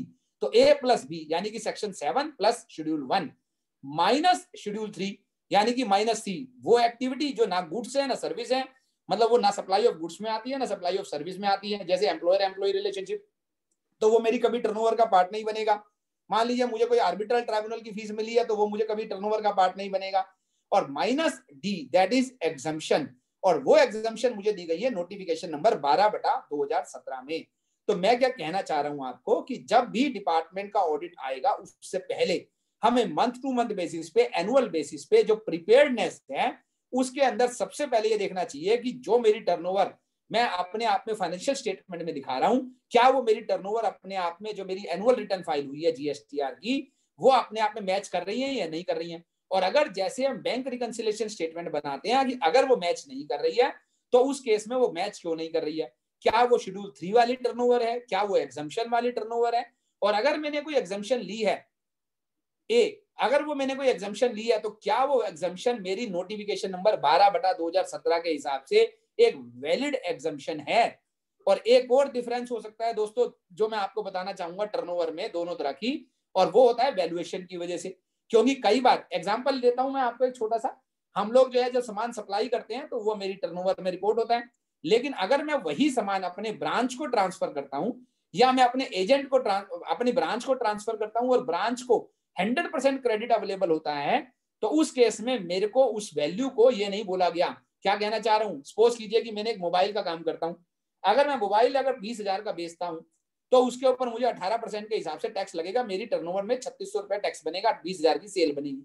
लेकिन अगर वही मोबाइल मैं अपनी ब्रांच को ट्रांसफर करता हूं और ब्रांच ऐसी है कि उसको 100% क्रेडिट मिलेगा, तो वही मोबाइल मैं 20,000 की जगह 2,000 में भी अपनी ब्रांच को ट्रांसफर कर सकता हूं, ये मुझे सेक्शन 15 बोलता है। तो उस केस में क्या होगा, वो मेरी 20,000 रुपए की टर्नओवर इनकम टैक्स के हिसाब से तो है, लेकिन मेरी जीएसटीआर के अंदर वो टर्नओवर केवल और केवल 2,000 के हिसाब से जाएगी। तो उस केस में मुझे अपनी टर्नओवर का रिकंसिलेशन ए plus B minus C minus D के हिसाब से, वैल्यूएशन के हिसाब से मुझे एक बैंक रिकंसिलेशन की तरह से एक टर्नओवर रिकंसिलेशन स्टेटमेंट बनानी चाहिए जो मुझे बताती है कि मेरी टर्नओवर डिपार्टमेंट में जो सबमिटेड है वर्सेस जो फाइनेंशियल स्टेटमेंट की टर्नओवर दोनों अपने आप में मैच कर रही है या नहीं कर रही है। जो अगली चीज है इंपॉर्टेंट जो आप लोगों को सीखनी और समझनी चाहिए ऑडिट के टाइम पे अपने आप में ऑडिट को हैंडल करने के लिए, वो है रेट ऑफ टैक्स। क्योंकि मेरे पास 2 तरह की सप्लाई होती है, एक तो रेट ऑफ टैक्स का डिफरेंस वहां आ गया, जैसे मैंने बोला आपको टेम्बरिंड है कि अगर ड्राई टेम्बरिंड है तो अलग रेट है और मॉइस्चर वाली टेम्बरिंड है तो अलग रेट है, वो तो अपने आप में हो गया HSN कोड का क्लासिफिकेशन का इशू। एक अपने आप में जो दूसरा कंट्रोवर्सी रहती है वो है mix supply versus composite supply. Section 8 की बात कर रहा हूं मैं कि अपने आप में कई बार आपको ऐसी सप्लाई करते हो कि सपोज कीजिए टीवी के साथ आपने सेट टॉप बॉक्स फ्री दे दिया, या आपने जो है वो 1 मिनट के लिए रेफ्रिजरेटर के साथ उसकी चौकी फ्री दे दी, तो अपने आप में क्या हुआ, या आपने पेन के साथ उसकी इंक फ्री में दे दी। तो तो अपने आप में हमारे सामने ये क्वेश्चन आता है कि क्या ये अपने आप में कंपोजिट सप्लाई है या मिक्स सप्लाई है और कौन सा रेट एप्लीकेबल होगा। तो जहां पर एक से ज्यादा सप्लाई होती है लेकिन एक सिंगल रेट में होती है, सपोज कीजिए कि मैंने एक लैपटॉप के साथ मैंने एक उसका बैग फ्री में दे दिया, तो ये क्या हुआ कि अगर अपने आप में लैपटॉप अलग है, बैग अलग है, दो अलग अलग तरह की प्रोडक्ट है, लेकिन मैंने दोनों का प्राइस रखा 40,000 रुपए, तो उस केस में क्या इसके ऊपर लैपटॉप का रेट है मान लीजिए 12% और बैग का रेट है मान लीजिए 28%, तो मुझे 12% लगेगा या 28% लगेगा। आवाज आ रही है ना सर मेरी, चेयरमैन साहब? सर आ रही है ना, आ रही है हाँ, मतलब एवरीथिंग इज ओके ना? या ऑल ओके सर। अच्छा, आप बोर तो नहीं हो रहे आप लोग? नहीं सर, नॉट एट। तो मैं ये कह रहा था आपको कि अगर मेरे को 12% लगेगा या 28% रेट लगेगा, इसके लिए मुझे ये देखना पड़ेगा कि जो लैपटॉप और बैग जो है वो दोनों की सप्लाई में जो एक सिंगल रेट में दे रहा हूं वो अपने आप में नेचुरली बंडल्ड है या आर्टिफिशियली बंडल्ड है। तो अगर वो नेचुरली बंडल्ड है तो जो प्रिंसिपल सप्लाई का रेट है मतलब लैपटॉप का वही रेट बैग पे लग जाएगा। लेकिन अगर वो आर्टिफिशियली बंडल्ड है मतलब उन दोनों को मैंने जबरदस्ती एक प्राइस में बेचने की कोशिश करी है, तो उस केस में highest of the rate applicable होगा, मतलब 28% रेट लगेगा। तो what I am trying to convey you कि आपको टर्नओवर के रिकंसिलेशन के बाद आपको जो अगला रिकंसिलेशन करना चाहिए वो आपको करना चाहिए कि आपका जो रेट ऑफ टैक्स आपने यूज किया वो सही है या नहीं है। जो तीसरा आपको बड़ा इंपॉर्टेंट रिकंसिलेशन है वो है आईटीसी का। आईटीसी रजिस्टर्ड, मैं आपसे पूछना चाहूंगा चेयरमैन साहब, एक बार अपने आप से पूछे और अपनी पूरी टीम से कि कितने लोग आईटीसी रजिस्टर मेंटेन करते हैं, कितने एसएससी रजिस्टर मेंटेन करते हैं। आज की तारीख में हम आईटीसी रजिस्टर कैसे देखते हैं, 2A को रजिस्टर बोलते हैं। फिर हमारे जो लेजर अकाउंट्स हैं कंप्यूटर के अंदर टैली में या बिजी में या कोई सॉफ्टवेयर हम यूज करते हैं उसके रजिस्टर को उसके लेजर अकाउंट्स को हम रजिस्टर बोलते हैं। The answer is no.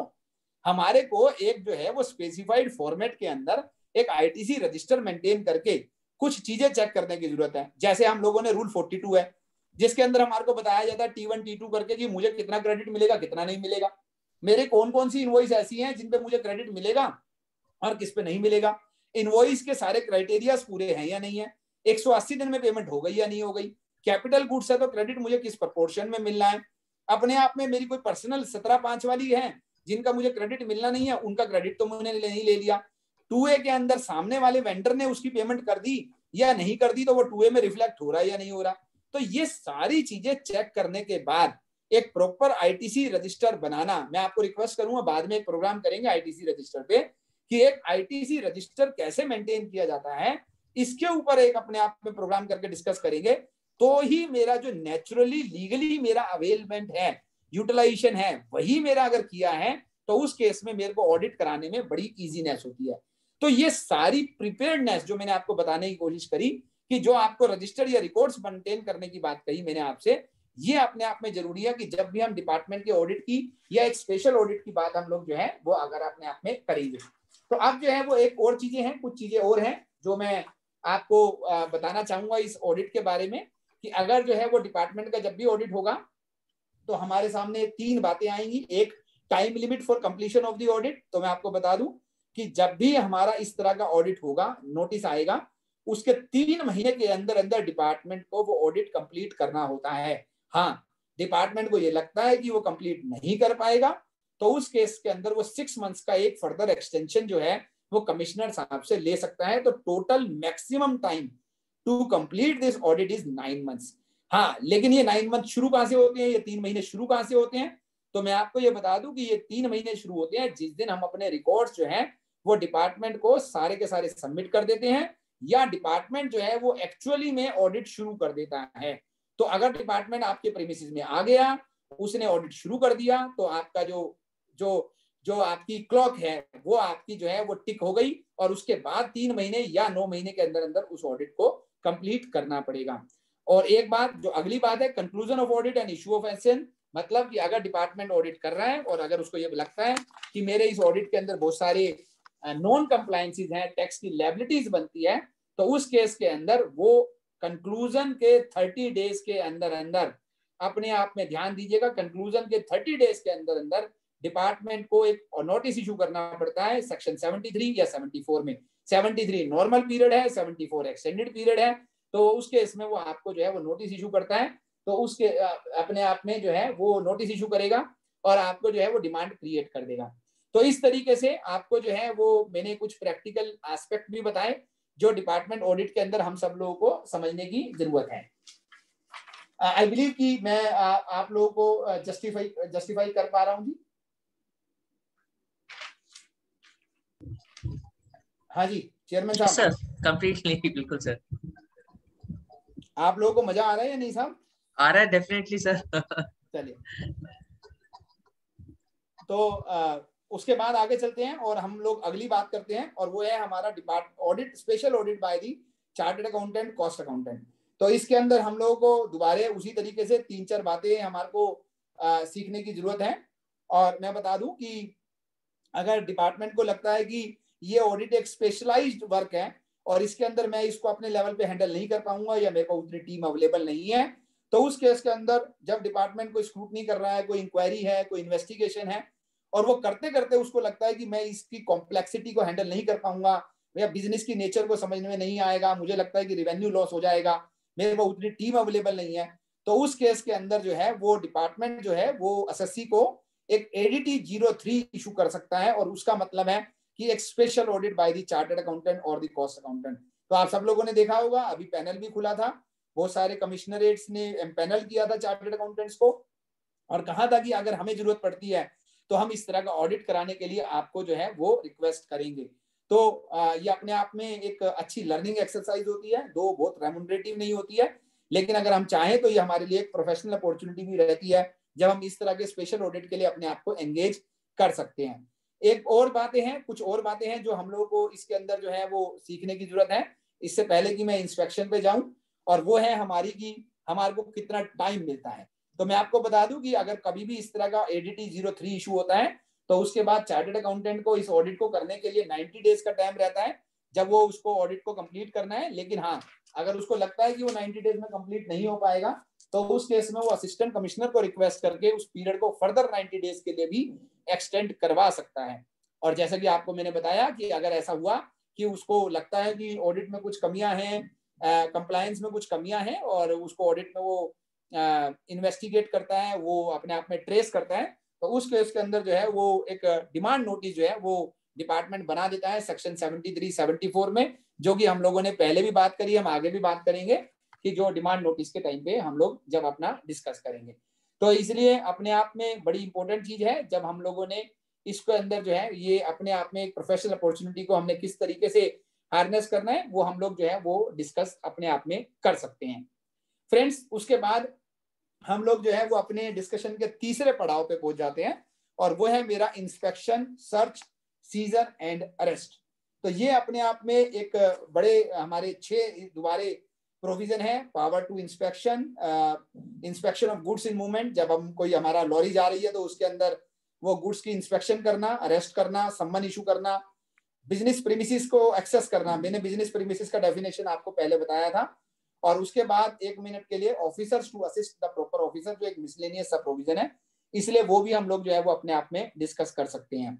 चलिए शुरुआत करते हैं इंस्पेक्शन से। तो अपने आप में पावर अंडर सेक्शन 67 इंस्पेक्शन की है, सर सीजर की है, ब्रेक ओपन की है, और जो है वो अपने आप में किसी प्रीमिसेस को सील करने की पावर जो है वो हमारे को सेक्शन 67 के अंदर जो है वो अपने आप में बताई गई है। फ्रेंड्स, अगर हम लोग जो है सेक्शन 67 के इस इंस्पेक्शन की बात करें तो 4 ऐसे सिनेरियोज हैं जहां पर मेरे को नॉर्मली इस तरह की इंस्पेक्शंस की बात आती है। वो 4 सिनेरियो क्या हैं ये मैं आपके सामने एक प्रेजेंटेशन के माध्यम से सामने रख रहा हूं, जरा आप लोग देखें, क्योंकि आपके लिए इजी होगा इस बात को समझना कि अगर ऐसा लगता है कि जब हमारे इन 4 में से कोई ऐसी चीज है तो उस केस के अंदर एक ऑफिसर को ऑथराइज किया जा सकता है। अगर उसको लगता है कि रीजन टू बिलीव है, तो रीजन टू बिलीव भी अपने आप में एक बड़ा एरिया है। मतलब क्या कि डिपार्टमेंट को लगता है कि हाँ ऐसा कुछ गड़बड़ है, तो रीजन टू बिलीव के ऊपर बहुत सारी जजमेंट है जो हम लोगों को समझने की जरूरत है, जो हमें पढ़ने की जरूरत है।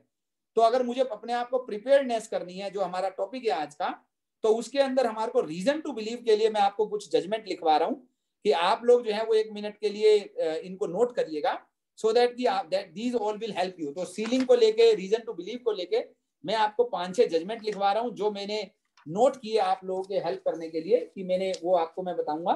पहला लिखिए 37 GSTL 171 गुजरात हाई कोर्ट का जजमेंट है, जिसके अंदर जो है सील किया गया था ऑफिस को इंस्पेक्शन करने के बाद।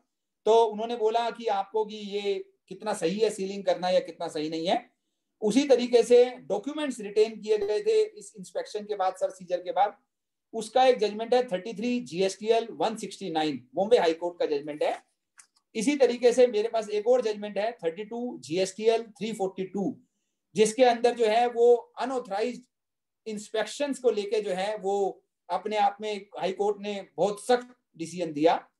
इसी तरीके से इलाहाबाद हाई कोर्ट का जजमेंट है 29 GSTL 9, जिसके अंदर जो है वो गुड्स को सीक्रेट गुड्स की तरह से ट्रीट करके जब डिपार्टमेंट ने इनिशिएशन एक्शन किया तो उसके अगेंस्ट में डिपार्टमेंट के जो है वो ऑर्डर पास हुआ। इसी तरीके से सिमिलर लाइन पे एक और जजमेंट है, वो है हमारा 30 GSTL 15 गुजरात हाई कोर्ट का, जिसमें सेक्शन 67 में जो हम बात करते हैं कि जो हमारे को provisional attachment of the properties की बात करते हैं तो वो कितना सही है और कितना गलत है, उस बात को कोर्ट ने जो है वो डिफाइन किया। तो ये 5 जजमेंट ऐसे हैं जो मैं चाहूंगा कि हर एक हमारा मेंबर जो है वो उनको आराम से पढ़े। That will help them to handle the inspection, search and seizure cases. बहुत सारे और जजमेंट भी हैं, लेकिन मैंने फॉर द सेक ऑफ कि कुछ जजमेंट मैं आपको जरूर आज बताऊं आज के प्रोग्राम में, तो मैंने आपको बताने की कोशिश करी। अब चलिए बात करते हैं कि इंस्पेक्शन के केस में कौन सी ऐसी 4 सिचुएशन है जहां पर इंस्पेक्शन का ऑर्डर किया जाता है जब डिपार्टमेंट को लगता है, रीजन टू बिलीव है कि यस कुछ गड़बड़ है। क्या? Any person engaged in the business of transporting goods or an owner of the operator of a warehouse or a godown. तो या तो कोई आदमी गुड्स को ट्रांसपोर्ट कर रहा है, वो उसके बिजनेस में है, या एक गोडाउन का ओनर है, या जहां पर जो है वो गुड्स कोई और रखी जाती हैं। लेकिन इन तीनों केसेस के अंदर वो कहता है कि ऐसा लगता है कि जो टैक्स की पेमेंट है उसको एस्केप किया जा रहा है, या कोई अकाउंट से गुड्स को उनको जो है वो टैक्स इवेजन के पर्पज से रखा गया है। तो मान लीजिए कोई लॉरी जा रही है, या 1 मिनट के लिए कोई गोडाउन है, या कोई ऐसी जगह है जहां पर गुड्स को रखा गया है टैक्स इवेजन के पर्पज से, तो डिपार्टमेंट उस केस के अंदर जो है वो एक इंस्पेक्शन ऑर्डर कर सकता है। उन्हें लगता है कि यस यहाँ पर एक ऐसा केस है, यहाँ पर ऐसी गुड्स रखी गई हैं या ऐसी लॉरी के अंदर गुड्स जा रही हैं जो अपने आप में टैक्स इवेजन के पर्पज से की गई है। दूसरा केस है जहां पर कोई ट्रांजैक्शन को सप्रेस किया गया है। तो मान लीजिए किसी के पास स्टॉक पड़ा हुआ है, फैक्ट्री के अंदर स्टॉक है, लेकिन वो अपने आप में बता ही नहीं रहा कि वो ऐसी कोई ट्रांजैक्शन है। वो वहां पे सामान आ रहा है, जा रहा है, लेकिन वो अपने आप में उस ट्रांजैक्शन को सप्रेस कर रहा है।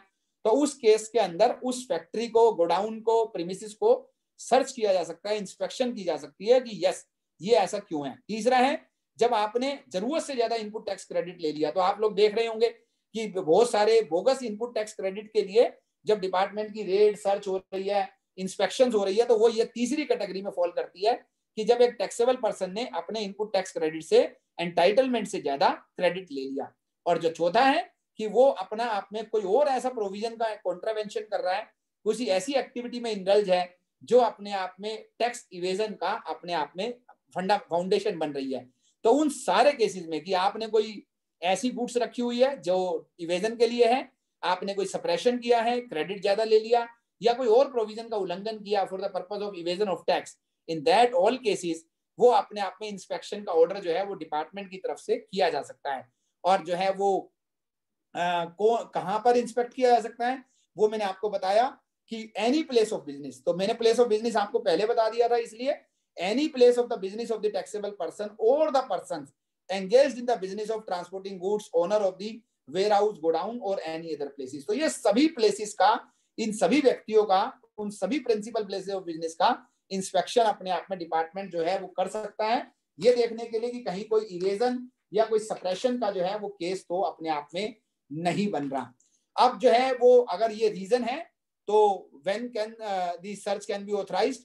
तो जैसे मैंने आपको बोला कि अगर उसके पास रीजन टू बिलीव है कि जो गुड्स हैं या डॉक्यूमेंट्स हैं वो अपने आप में किसी ऐसे सीक्रेट प्लेस पे रखी गई है या ऐसे इस तरीके से की गई है कि वो अल्टीमेटली अपने आप में रीजन बनेगी टैक्स इवेजन का, तो उस केस के अंदर जो है वो अपने आप में सर्च और सीजर के लिए जो है वो ऑथराइज किया जा सकता है, ताकि जो है वो उस टैक्स इवेजन को अपने आप में रोका जाए। तो क्या सीज किया जा सकता है ऐसे केस के अंदर? आपकी गुड्स हैं, कोई डॉक्यूमेंट्स हैं, या बुक्स है, या थिंग्स हैं। तो इसलिए मैंने इन चारों में एक और इंपॉर्टेंट काम किया कि आपको कई बार होगा क्योंकि उसमें लिखा है गुड्स, डॉक्यूमेंट, बुक्स या थिंग्स। तो थिंग्स में क्या कहता है, तो डॉक्यूमेंट में क्या कहता है, तो मैंने आपको बोला कि डॉक्यूमेंट के अंदर क्या होता है, हमारी कोई रिटर्न कॉपी है, प्रिंटेड कॉपी है, या इवन इलेक्ट्रॉनिक रिकॉर्ड्स है, जैसे आपका हार्ड ड्राइव है, हार्ड डिस्क है आपके कंप्यूटर की, तो वो सारे के सारे जो है वो अपने आप में डॉक्यूमेंट्स की डेफिनेशन में आते हैं। और अगर थिंग्स की बात करें तो कैश और मनी, ये भी अपने आप में थिंग्स की डेफिनेशन में आता है। मैंने आपको रेलेवेंट जजमेंट भी दिया है मध्य प्रदेश हाई कोर्ट का, जिसके अंदर 42 GSTL 52 के अंदर बताया गया कि अपने आप में जो है वो उस केस के अंदर जो है वो ऐसी सिचुएशन के अंदर जो है वो अपने आप में जो है वो इन चीजों को भी कॉन्फिस्केट किया जा सकता है, सर्च सीजर के अंदर इनको भी सीज किया जा सकता है। तो ये अपने आप में हमारे लिए बड़ी इंपॉर्टेंट चीज है कि जो सेक्शन 62(7)(2) जो है वो हमारे को क्लैरिफाई करता है। अब जो है गुड्स सीज हो गई, इंस्पेक्शन हो गई, रीजन टू बिलीव था। अब अगर ऐसा है तो उस केस के अंदर जो है वो उनको रिलीज कैसे कराना है। तो रिलीज कराने के लिए मैं आपको बता दूं कि हमारे को दो चीजें करनी है। एक तो हमारे को जो एक बॉन्ड का हमें सबमिट करना होगा जो गुड्स की वैल्यू के बराबर होगा, उसके लिए एक फॉर्म दिया गया है, फॉर्म आपके सामने स्क्रीन पे है। और उसके अलावा जो है वो आपको एक सिक्योरिटी जमा करानी पड़ेगी equivalent to the tax interest and penalty के बराबर। तो अपने आप में जो है वो हमारे को एक बॉन्ड के साथ एक जो है वो सिक्योरिटी जमा करानी है, जो कि ये बताएगी कि अगर कल को कोई भी बात ऐसी है, कल को मेरी टैक्स लायबिलिटी बनती है, तो मैं ये टैक्स इंटरेस्ट और पेनल्टी जो है वो आप मेरी इससे एडजस्ट कर सकते हैं। क्योंकि अगर जो है security can be encashed if the person whom goods release provisionally fail to produce the goods at the appointed date and place. तो अगर उसको बुलाया गया कि लाइए जी वो गुड्स ले आइए और हम लोग इसकी एक बार वैल्यूएशन करेंगे, वो नहीं आता है, तो उस केस में जो आपकी सिक्योरिटी है टैक्स की, इंटरेस्ट की और पेनल्टी की, वो अपने आप में गवर्नमेंट जो है वो एनकैश कर सकती है। एक इंपॉर्टेंट चीज है जो हम लोगों को सबको समझनी है कि अगर कभी भी ऐसा होगा कि सर्च और सीजर होगा, सीजर ऑफ गुड्स होगा, तो उस केस के अंदर डिपार्टमेंट के ऊपर एक लायबिलिटी है कि या तो वो उस 6 महीने के अंदर अंदर जो है वो गुड्स को रिटर्न करेगा, तो वो अपने आप में उसको रिटर्न करने की वो अपने आप में जो है वो या तो वो रिटर्न करेगा या वो डिमांड नोटिस जो है वो उसका अपने आप में बनाएगा। तो मान लीजिए सपोज कीजिए कि वो आपकी बुक्स ऑफ अकाउंट्स उठा के ले गया, तो या तो उसको 6 महीने के अंदर अंदर बुक्स ऑफ अकाउंट्स वापस कर देने हैं, या वो नोटिस इशू कर देगा। इन एनी केस मतलब वो बुक्स ऑफ अकाउंट्स वापस कर देगा।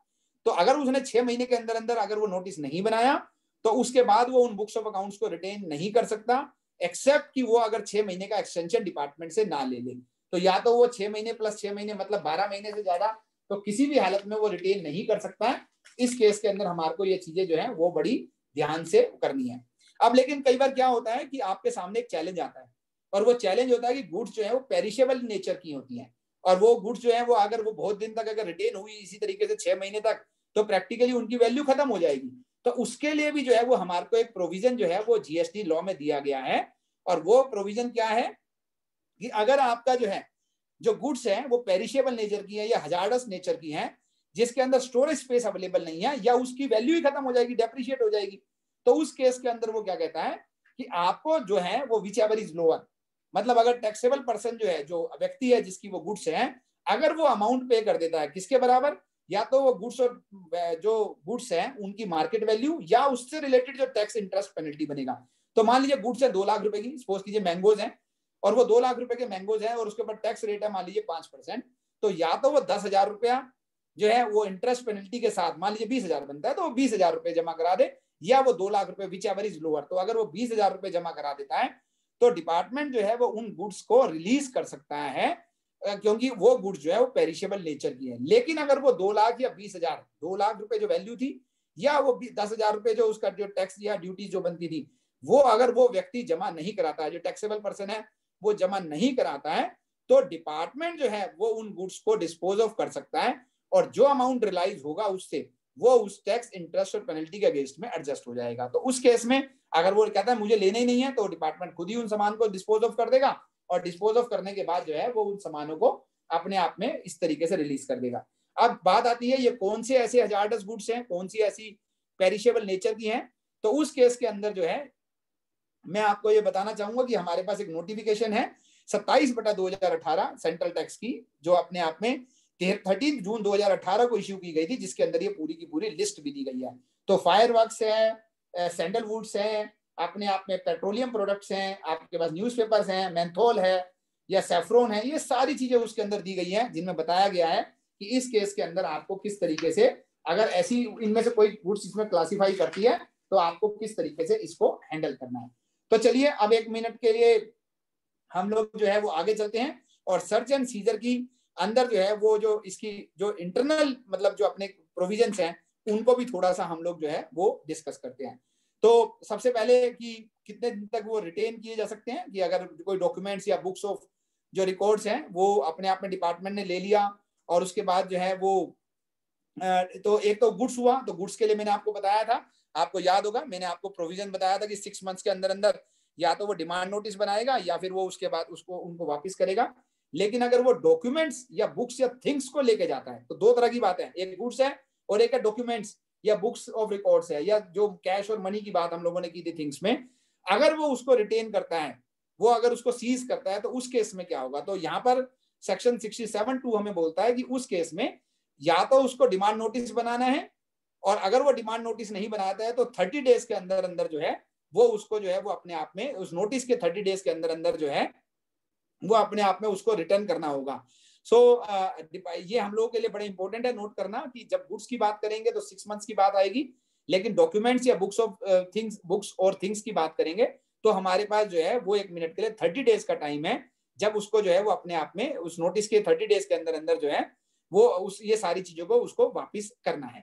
एक और बात है कि हमारे पास कुछ राइट्स भी हैं, अगर वो जैसे डिपार्टमेंट आया और उसने कहा कि मैं आपकी बुक्स ऑफ अकाउंट्स या हार्ड डिस्क में आपकी लेके जा रहा हूँ या आपकी इनवॉइसेस लेके जा रहा हूँ, और हमारा बिजनेस अपने आप में कंटिन्यूटी का चैलेंज आ जाता है, तो उसके लिए हमारे पास कुछ राइट्स अवेलेबल हैं।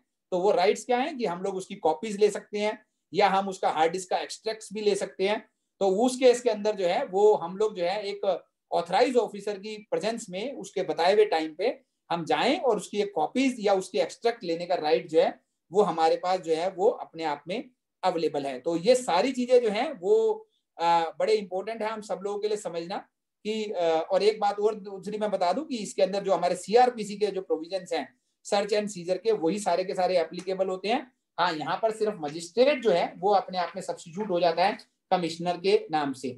यहाँ पर कुछ और टेक्निकल चीजें जो मैं आपको सर्च एंड सीजर के बारे में बताना चाहूंगा कि अगर हम सर्च एंड सीजर की बात करें तो जब हम बात करते हैं कि किसने प्रॉपर ऑफिस कौन है जो अपने आप में इशू करता है, तो सर्च सीजर का जो ऑथराइजेशन है वो फॉर्म GST INS 01 में इशू किया जाता है। और मैंने आपको जैसे बताया कि रीजन टू बिलीव कि अगर उसको लगता है कि टैक्स इवेजन होने वाला है, कौन से वो है, वो मैंने 4 आपको बताए थे कि जब उसको लगता है कि टैक्स चोरी होने वाला है, इवेजन होने वाला है, तो उस केस के अंदर जो है वो अपने आप में जो है वो ये इंस्पेक्शंस के लिए सर्च सीजर के लिए जो है वो आपका एक्टिवेशन शुरू हो सकता है।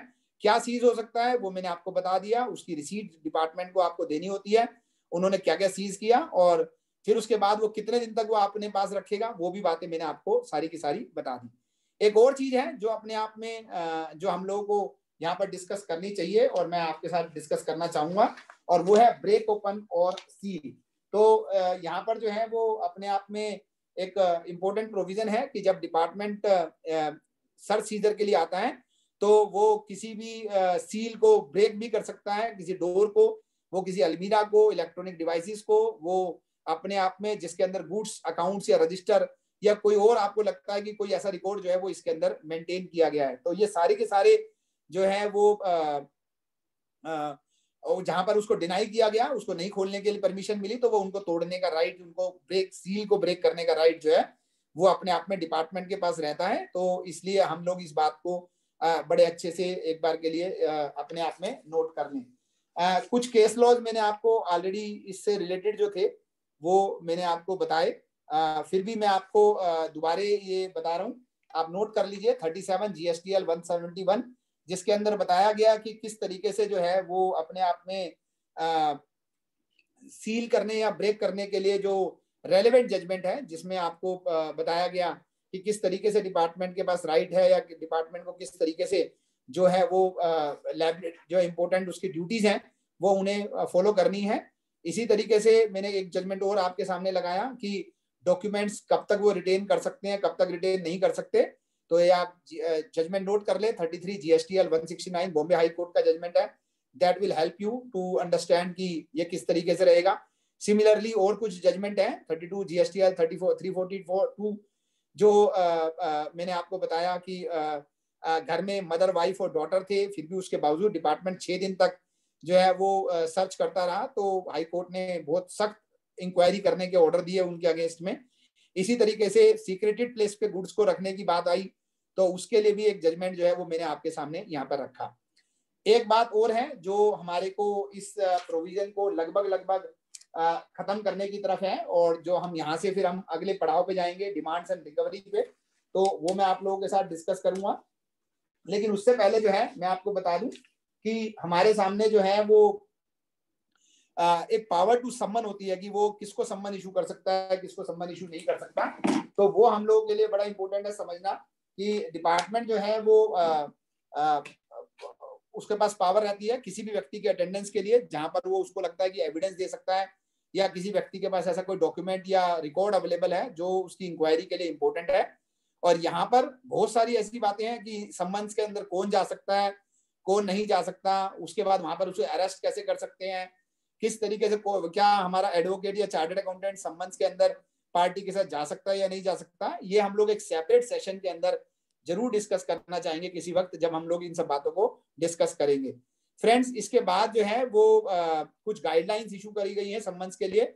मैं रिक्वेस्ट करूंगा आप सभी लोगों से कि आप इन गाइडलाइंस को जरूर पढ़िएगा। ये गाइडलाइंस अपने आप में बहुत टेक्निकल हैं, मतलब बहुत इंपॉर्टेंट है, और ये हमारे को बताती है कि सम्मन्स जो है वो केवल लास्ट रिसोर्ट होना चाहिए। लैंग्वेज जो है वो बड़ी हार्श नहीं होनी चाहिए। विद प्रायर परमिशन के बाद ही सम्मन्स और ये सब चीजें इशू की जा सकती हैं।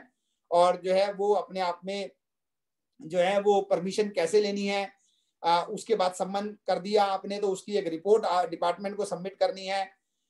जो सीनियर व्यक्ति हैं उनको, जैसे कंपनी का CEO CFOs हैं, पब्लिक सेक्टर अंडरटेकिंग के हैं या प्राइवेट कंपनी के हैं, उनको नॉर्मली सम्मन्स नहीं करना चाहिए फर्स्ट इंस्टांस पे। ये सारी बातें जो हैं वो गाइडलाइंस में बताई गई हैं। ये गाइडलाइंस अगर आप कभी भी देखना चाहें तो ये गाइडलाइंस की कॉपी भी अवेलेबल है, तो आप लोग जो है वो मैं आपके साथ शेयर कर सकता हूं, तो आप लोग चाहें तो इन गाइडलाइंस को आप देख सकते हैं।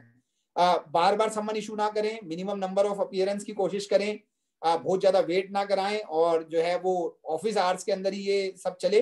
तो ये सारी बातें जो हैं वो उससे रिलेटेड हैं। कुछ और चीजें हैं जो आपको सम्मन्स के टाइम पे आपको अगर कोई परेशानी करता है, हैरेसमेंट होती है, तो कुछ जजमेंट है जो मैंने आपके सामने रखी है। 124 टैक्समैन का है, 496 का गुजरात हाई कोर्ट का, ऐसे ही 114 है 478 टैक्समैन का गुजरात हाई कोर्ट का, जिसके अंदर इन सम्मन्स के बारे में, या कुछ और मध्य प्रदेश और दिल्ली हाई कोर्ट के जजमेंट हैं जो सम्मन्स के बारे में ये सारी बातें करते हैं।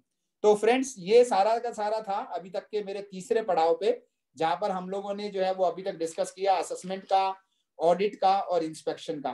तो अगर मान लीजिए सपोज कीजिए कि अपने आप में असेसमेंट करने की बात आई, असेसमेंट के दौरान डिपार्टमेंट को लगता है कि इसका डिमांड नोटिस बनाने की जरूरत है, ऑडिट के अंदर लगता है डिपार्टमेंट को इसका नोटिस बनाने की जरूरत है, या 1 मिनट के लिए इंस्पेक्शन के टाइम पे ये डिपार्टमेंट को लगता है कि इसको डिमांड बनाने की जरूरत है, इसकी डिमांड बन जाती है, तो फिर आता है हमारा डिमांड एंड रिकवरी का प्रोविजन, जहां पर हमारे को 73 से लेकर 84 तक बताया गया है कि किस तरीके से आपको डिमांड बनानी है, किस तरीके से रिकवरी करनी है, टैक्स इंस्टॉलमेंट में ले सकते हैं क्या, प्रॉपर्टी अटैच हो सकती है क्या, या उन सब बातों को हम लोग जो है वो डिस्कस कर सकते हैं।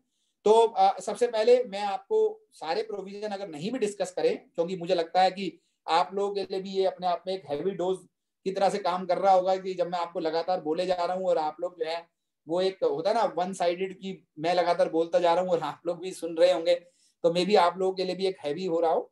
तो मैं आपको ये बताना चाहूंगा कि 2 ऐसे प्रोविजन है जो हमें जरूर डिस्कस करने चाहिए, कि जहां पर 73 और 74 वो बड़े इंपॉर्टेंट है, क्योंकि उन्हीं में SCN इशू होता है। तो अगर हम लोग जो है वो सेक्शन 73 की बात करें, तो सेक्शन 73 जो है वो कब इशू होता है, सेक्शन 73 मैं आपको ये कुछ बातें हैं जो सेक्शन 73 से रिलेटेड है।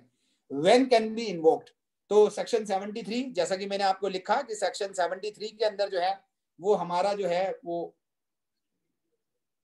सेक्शन 73 जो है वो हमारे को एक्सटेंडेड पीरियड से रिलेटेड बात करता है, कि जब हमारे को जो है वो एक जस्ट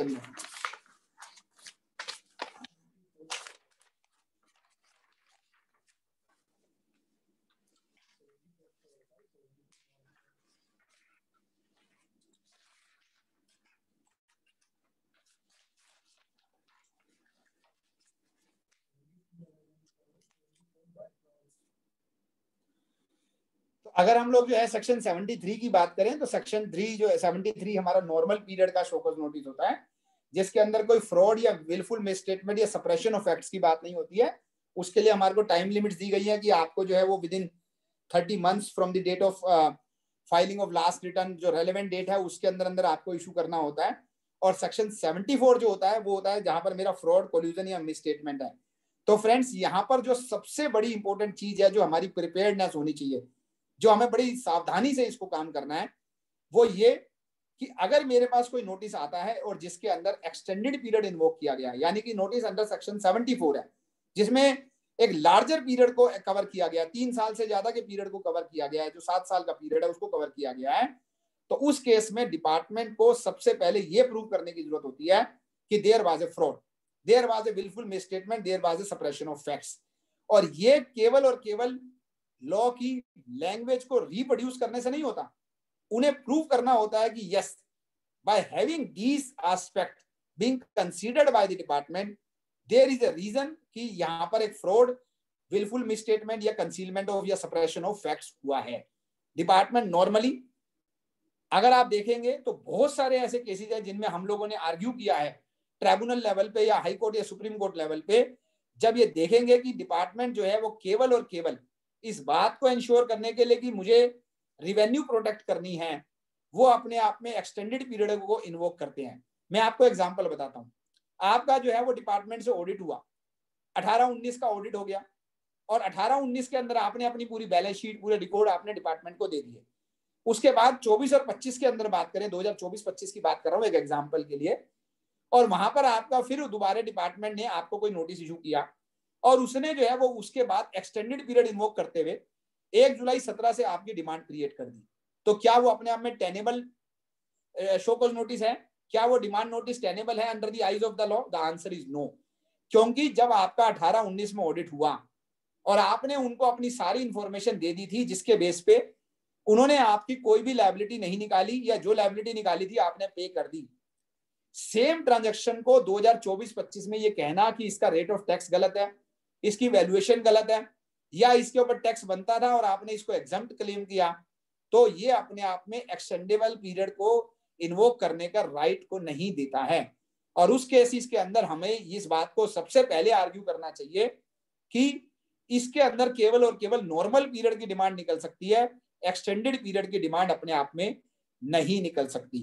तो इसलिए मेरी एक रिक्वेस्ट है आप सब लोगों से कि जब भी आपके पास सेक्शन 73-74 आए, जो नॉर्मल प्रिपरेशंस करनी है वो मैं आपको बताता हूं, जो नॉर्मल प्रिपरेशन करनी है वो तो करनी है।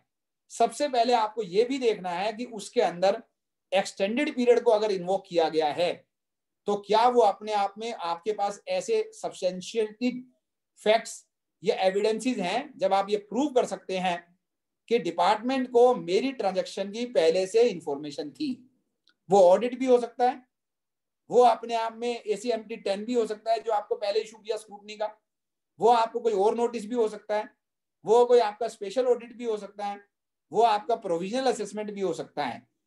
अगर डिपार्टमेंट को पहले से आपके बिजनेस के बारे में इंफॉर्मेशन थी, आप रेगुलर बेसिस पे GSTR फाइल कर रहे हैं, उसमें सारी ट्रांजैक्शन को रिफ्लेक्ट कर रहे हैं, वो आपकी बैलेंस शीट से मैच करती है, तो डिपार्टमेंट आपको ये नहीं कह सकता कि आपका कंसीलमेंट ऑफ फैक्ट्स या सप्रेशन ऑफ फैक्ट्स या फ्रॉड या विलफुल मिसस्टेटमेंट की गई है। जो इसके अलावा हमें तैयारी करनी है, मैं उसके ऊपर अगर बात करूं तो हमारे लिए सबसे इंपॉर्टेंट बात यहां सीखने की है कि नॉर्मली जब भी इस तरह के नोटिस आते हैं सेक्शन 73 या 74 के अंदर, हम नॉर्मली उस नोटिस को जवाब देने की जल्दी में कि हमें 30 डेज के अंदर अंदर ही उसका जवाब देना है, हमें उसकी एक्सटेंशन नहीं लेनी है, हम लोग जनरली उसका क्या करते हैं कि 2 पेज में एक रिप्लाई बनाया और सबमिट कर दिया। आंसर गलत। आपको उस शो कॉज नोटिस की हर लाइन को बहुत बारीकी से अंडरलाइन करते हुए, जैसे हम CA का एग्जाम दिया करते थे और एक एक लाइन को पढ़ा करते थे 2-2 बार कलर करके, आपको हर एक लाइन को अच्छे से पढ़ना है। क्या चार्ज है, क्यों चार्ज है, डिपार्टमेंट का क्या एलिगेशन है, डिपार्टमेंट का 1 मिनट के लिए क्या व्यू पॉइंट है, डिपार्टमेंट ने कौन से जजमेंट को रेफर किया, कौन से सेक्शन को रेफर किया, आपको इन सब का जवाब देना चाहिए।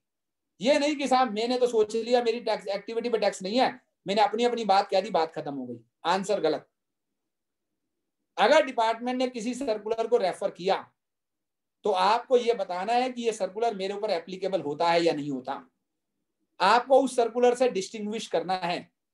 अगर डिपार्टमेंट ने किसी प्रोविजन को रेफर किया तो आपको यह बताना है कि यह प्रोविजन मेरे ऊपर एप्लीकेबल है या नहीं है।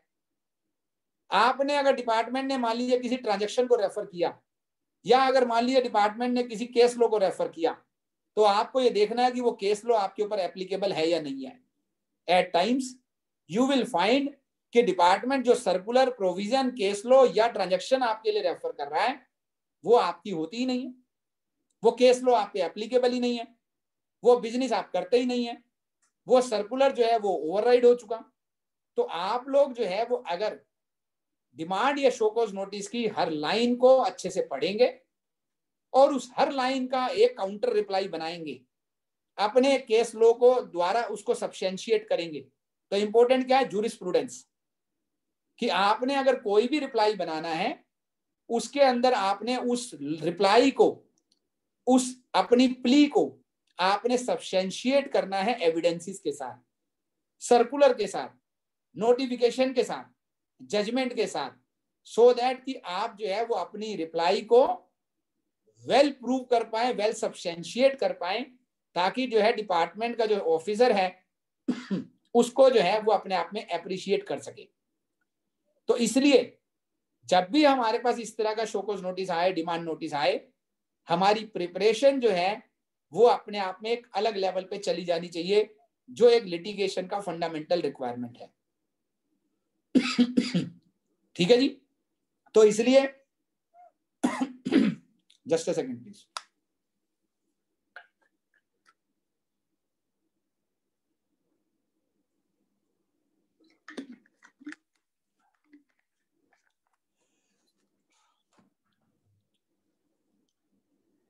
अब व्हेन कैन बी इन्वोक्ड मैंने आपको बता दिया।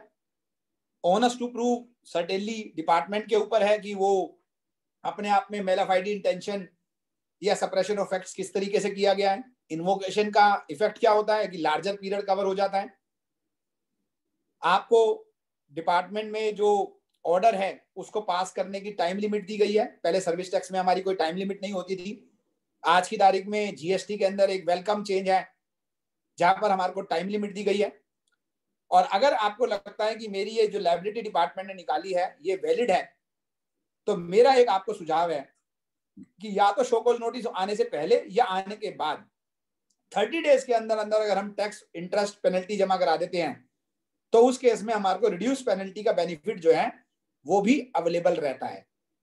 एक और बात जो मैं आपको एडवाइस देना चाहूंगा कि कोई भी एसएससी जिसको डिपार्टमेंट से नोटिस इशू हुआ, उसने जो भी बात कहनी है मेरिट पे बात करनी है, या उसने कहना है कि ये नोटिस ही नल एंड वॉइड है, ये एक्सटेंडेड पीरियड इन्वोक नहीं हो सकता,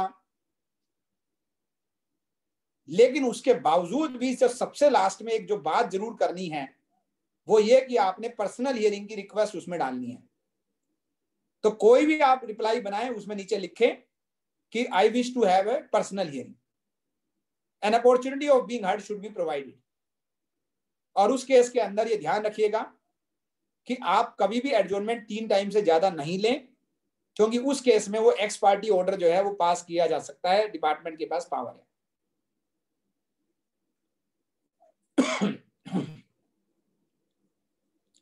हमारे पास एक और सेक्शन है जिसके अंदर कई बार एसएससी टैक्स कलेक्ट कर लेते हैं और उसके बाद गवर्नमेंट को जमा नहीं कराते। तो आप सभी लोगों को पता है कि उस केस में एक 100% पेनल्टी का प्रोविजन होता है। तो हमें बड़ा सावधान रहना है उन केसेस में जहां पर हम लोग जो है वो टैक्स कलेक्ट हमारा कोई एसएससी कर लेता है, लेकिन जो है वो अगर गवर्नमेंट को जमा नहीं कराता है तो उस केस के अंदर जो है ये अपने आप में एक चैलेंज हो जाता है जब उसको 100% की पेनल्टी का चार्ज लग जाता है। यस, अगर वो कुछ प्रूफ दिखा सकता है कि क्रेडिट नोट आ गया है या रिसिपिएंट डिक्लेरेशन आ गई है या बुक्स ऑफ अकाउंट्स में रेलेवेंट एंट्री कर दिया, तो वो अपने आप में उससे बचा भी जा सकता है। एक सेक्शन और भी है हमारे पास कि जब एससीएन आ गया, असेसमेंट हो गई, या कोई डिमांड बन गई और पैसे नहीं है एसएससी के पास, तो उस केस के अंदर हमारे पास एक प्रोविजन होता है सेक्शन 80 के अंदर, जिसके अंदर डिपार्टमेंट कमिश्नर साहब चाहें तो उस एसएससी को 24 इंस्टॉलमेंट, मंथली इंस्टॉलमेंट्स के अंदर उसको इंटरेस्ट के साथ पे करने की एक सहूलियत दे सकते हैं। लेकिन अगर कोई भी इंस्टॉलमेंट ब्रेक हो गई तो उसके अंदर डिपार्टमेंट के पास पावर होती है कि वो तुरंत बचे हुए पैसे के लिए फोर्स कर सकता है उस एसएससी को जमा कराने के लिए। अपनी बात को समाप्त करने से पहले, क्योंकि मेरे पास कुछ क्वेश्चंस हैं आपके, मेरे पास एक और सेक्शन है, सेक्शन 83, जो बैंक्स या प्रॉपर्टीज की अटैचमेंट्स की बात करता है। तो उसके लिए मैंने कुछ केस लॉ आपको दिए हैं। आप लोगों से मेरी रिक्वेस्ट है इन केस लॉ को नोट करें, क्योंकि इन केस लॉस के अंदर, उन केस के अंदर जो है वो अपने को ये ध्यान रखना होता है कि जो इंस्पेक्शन, जो प्रोविजनल अटैचमेंट की गई है, जो सर्च एंड सीजर की गई है, वो अपने आप में कितनी वैलिड है, कितनी वैलिड नहीं है। तो जो है मैं रिक्वेस्ट करूंगा अगर मेंबर्स के पास कोई भी क्वेश्चन है तो वो अपने चैट बॉक्स में डाल दें जीएसटी से रिलेटेड, तो मैं जो है वो उनको अपने आप में मैं वो कर लेता हूं। मैं अभी एक बार के लिए वापस आता हूं। तो कुछ जजमेंट है जो अपने जीएसटीएल 30 जीएसटीएल 15 गुजरात हाई कोर्ट का 84 जीएसटी 397 जो अपने आप में जो है वो प्रोविजनल अटैचमेंट की बात करता है। सिमिलरली जब एक एसएससी ने 14 करोड़ 62 लाख में से 13 करोड़ 28 लाख रुपए ऑलरेडी जमा करा दिए, उसके बाद भी अटैचमेंट की बात रह जाती है तो सही बात नहीं है। ये हमारे को 22 जीएसटीएल 324 में गुजरात हाई कोर्ट ने बोला। अगर जो है वो एसएससी का गोइंग कंसर्न ही इंपैक्ट हो जाता है बैंक अकाउंट को फ्रीज करने से, तो ऐसा नहीं करना चाहिए। ऐसा बात भी 101 टैक्समैन 80 के अंदर गुजरात हाई कोर्ट ने बोली। सिमिलरली जो है वो कुछ और जजमेंट भी है जो आपके लिए बड़े यूजफुल हो सकते हैं। 46 जीएसटीएल 379 बॉम्बे हाई कोर्ट है, और ऐसे ही 109 टैक्समैन 218, ये भी अपने आप में कुछ ऐसे जजमेंट हैं जो आपको हेल्प कर सकते हैं इन अटैचमेंट या इंस्पेक्शन से रिलेटेड प्रोविजंस के अंदर। So friends, this was all from my side as far as the today's topic is concern. I am aware कि हमारा एक अपीलेट एस्पेक्ट जो है वो, या जो हमारा जो है वो रिकवरी एस्पेक्ट जो है वो हमारा आज हम लोग ने कवर नहीं कर पाए हैं। लेकिन क्योंकि आप समझ सकते हैं कि आज भी हम लोगों ने काफी हैवी डोज डिस्कशन किया है, तो अभी हमारे ये सारे सेक्शन जो है वो रहते हैं। तो शायद हम किसी और ओकेजन पे अपील्स की बात हम लोग करेंगे, तब हमें कैसे अपील ड्राफ्ट करनी है। और इवन मैं रिक्वेस्ट करूंगा कि ब्रांच से कि आने वाले समय में मॉक ट्रिब्यूनल्स की भी अगर हम कोशिश इस तरह के लाइव बैचेस में करें, so that will help us to have the more clarity on these issues. As far as the कुछ टेबल्स हैं जो आप लोगों के हेल्प के लिए बनाई गई हैं, तो ये टेबल्स मैं आपको बाद में अवेलेबल करा दूंगा, जिनमें अपील्स को लेके किस तरीके से अपील्स को डील करना होता है, कैसे हम लोगों को कौन सी अपील नॉन अपीलेबल ऑर्डर्स हैं, ये सारा का सारा मैंने इसमें प्रेजेंटेशन में बनाया आप लोगों की सहूलियत के लिए। कुछ ऐसी बातें जो आप लोगों को सीखनी चाहिए, समझनी चाहिए, जो करनी चाहिए, जिसपे एक सेपरेट प्रोग्राम्स आपको करना चाहिए, इंक्लूडिंग कि अभी मेरे को पता है जेके मित्तल साहब कुछ डिस्कस करने वाले हैं आपसे, जैसे प्रिंसिपल ऑफ नेचुरल जस्टिस अपने आप में, service of notice, amount paid under protest, ये क्या होता है, कब कर सकते हैं, किन सिचुएशन में करना चाहिए, कब नहीं करना चाहिए। पैरेलल इन्वेस्टिगेशन कि डिपार्टमेंट ने पहले ऑडिट भी कर लिया, अब इंस्पेक्शन भी होने की बात आ गई है। अगर मान लिया कोई प्रॉपर प्रोसीजर फॉलो नहीं किया डिपार्टमेंट ने, या 1 मिनट के लिए जो बेस्ट जजमेंट असेसमेंट है वो बड़ी आर्बिट्रेरी है, या ऑथराइजेशन प्रॉपर नहीं है अरेस्ट सर्च सीजर के लिए, ये सारी चीजें ऐसी हैं जिनके ऊपर सैकड़ों जजमेंट्स हैं, जिनको हम लोग जितना एनालाइज करते हैं हमारे को उतनी ज्यादा क्लैरिटी आएगी for the times to come, ताकि हम इन सब चीजों को, लिटिगेशन को हम लोग जो है वो उस तरीके से हैंडल कर सकें। So friends, reason to believe मैंने आपको बताया था कि डिपार्टमेंट के पास एक कंफर्म एक बड़ा, ये नहीं कि गॉसिप्स के बेसिस पे डिपार्टमेंट को लगता है कि मुझे इंस्पेक्शन करने की जरूरत है, या मुझे ऐसा किसी ने बताया कि ऐसा होगा, तो ऐसा नहीं होता है। उसके लिए हमारे पास कुछ बड़े जजमेंट जो आपको हेल्प कर सकते हैं, कि जब इंस्पेक्शन को ही आप चैलेंज कर सकते हैं सर सीजर को, तो वो आपको जजमेंट मैंने सामने रखे हैं, जिसमें गुजरात हाई कोर्ट ने golden cotton industries versus union of India के इसमें बताया कि आपका जो रीजनेबल बिलीफ है, जो रीजन टू बिलीव है, ये आपका जो है वो केवल और केवल आपकी सोच के ऊपर नहीं होना चाहिए। सेम वे में रिमझिम इस्पात है, एलआर गुप्ता है, ये वो जजमेंट है जो आपको बताते हैं कि आपको किस केस के अंदर जो है वो इंस्पेक्शन की जा सकती है और किस केस के अंदर जो है वो इंस्पेक्शन अपने आप में जो है वो एक्सेप्टेबल इंस्पेक्शन नहीं है। सो मे बी मुझे नहीं पता कि कितना हम लोगों का ये हैवी प्रोग्राम हो गया है। There is one question, sir. It's related to service tax. If you can answer me. मैं लेता हूँ जी। हाँ, मेंबर ने पूछा, is there any relaxation of time for the issue of SCN under service tax due to COVID? उसके लिए जो है वो एक 31 दिसंबर तक का डेट का प्रोविजन दिया गया है, क्योंकि अगर डिपार्टमेंट कोविड की वजह से काम नहीं कर पा रहा तो उसके लिए डिपार्टमेंट को उन्होंने एक स्पेसिफिक रिलैक्सेशन दिया है। Okay, and one of the member has asked which book would you prefer for the GST, for the detailed analysis of GST? अभी प्रॉब्लम क्या है दोस्त कि जीएसटी की कोई भी किताब खरीदते हो तो वो 15 दिन बाद बेकार हो जाती है। वो बेकार, राइट सर। तो इसलिए जो है वो किताब खरीदने की बजाय ई बुक्स पे कंसंट्रेट करें। तो हम लोग भी एक ई बुक, मैं भी एक कोशिश कर रहा हूँ, लेकिन अदरवाइज जो है वो एक ई बुक आप रेफर करें रादर देन बुक रेफर करें, क्योंकि वो रेगुलर बेसिस पे अप टू डेट रहती है और उसके अंदर आपको लेटेस्ट मटेरियल मिलता है एज कम्पेयर टू आप किताब खरीदते हैं और वो 1-2 महीने बाद किताब जो है वो अपने आप में।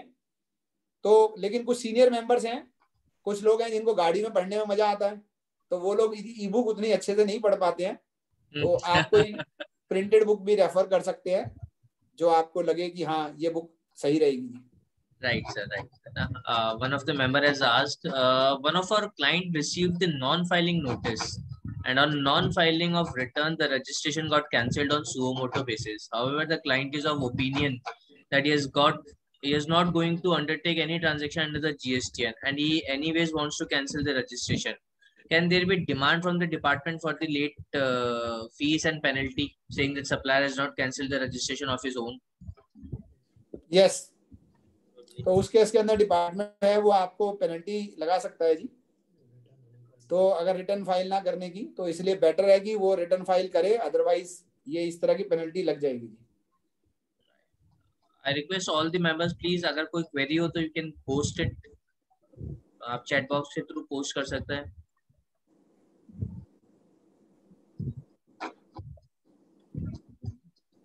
एक क्वेरी आई है सर, है टेक्निकली थोड़ा सा, associate paid IGST instead of SGST and CGST.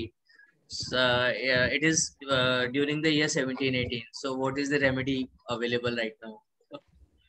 तो वो अपना जो है वो अगर उसने आईजीएसटी पे कर दिया सीजीएसटी या एसजीएसटी की जगह, तो सेक्शन 77 जो है वो अपने आप एप्लीकेबल रहेगा और वो रिफंड अप्लाई कर सकता है जी।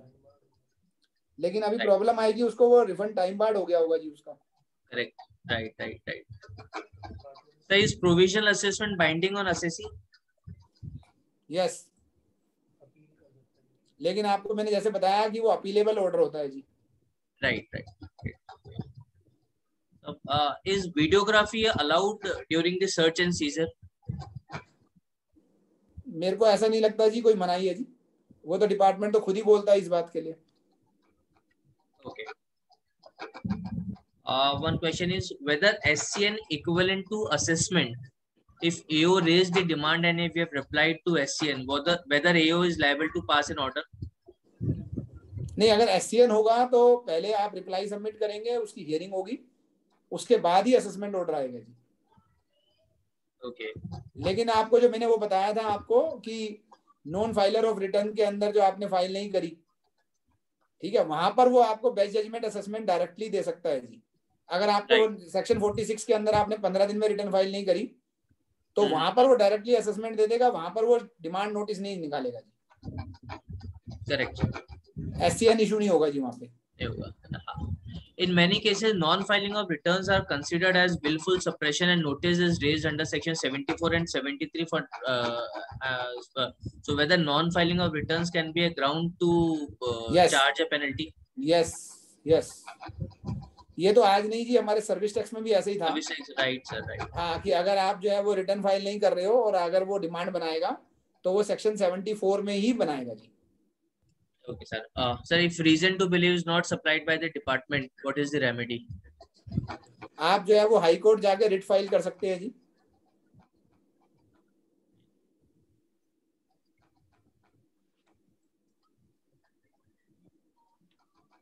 I think, sir, these are all the questions. So हम लोगों का थोड़ा जल्दी हो गया, लेकिन मुझे लगा कि ये बहुत हैवी डोज है और क्वेश्चंस काफी होंगे।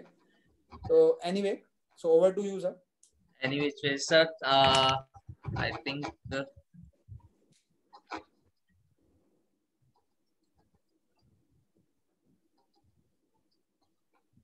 एक बात मैं ये कहूंगा अपने सारे मित्रों को कि हम लोग जो है वो ये देखते हैं कि कोई भी एसएससी आईटीसी रजिस्टर मेंटेन नहीं कर रहा है।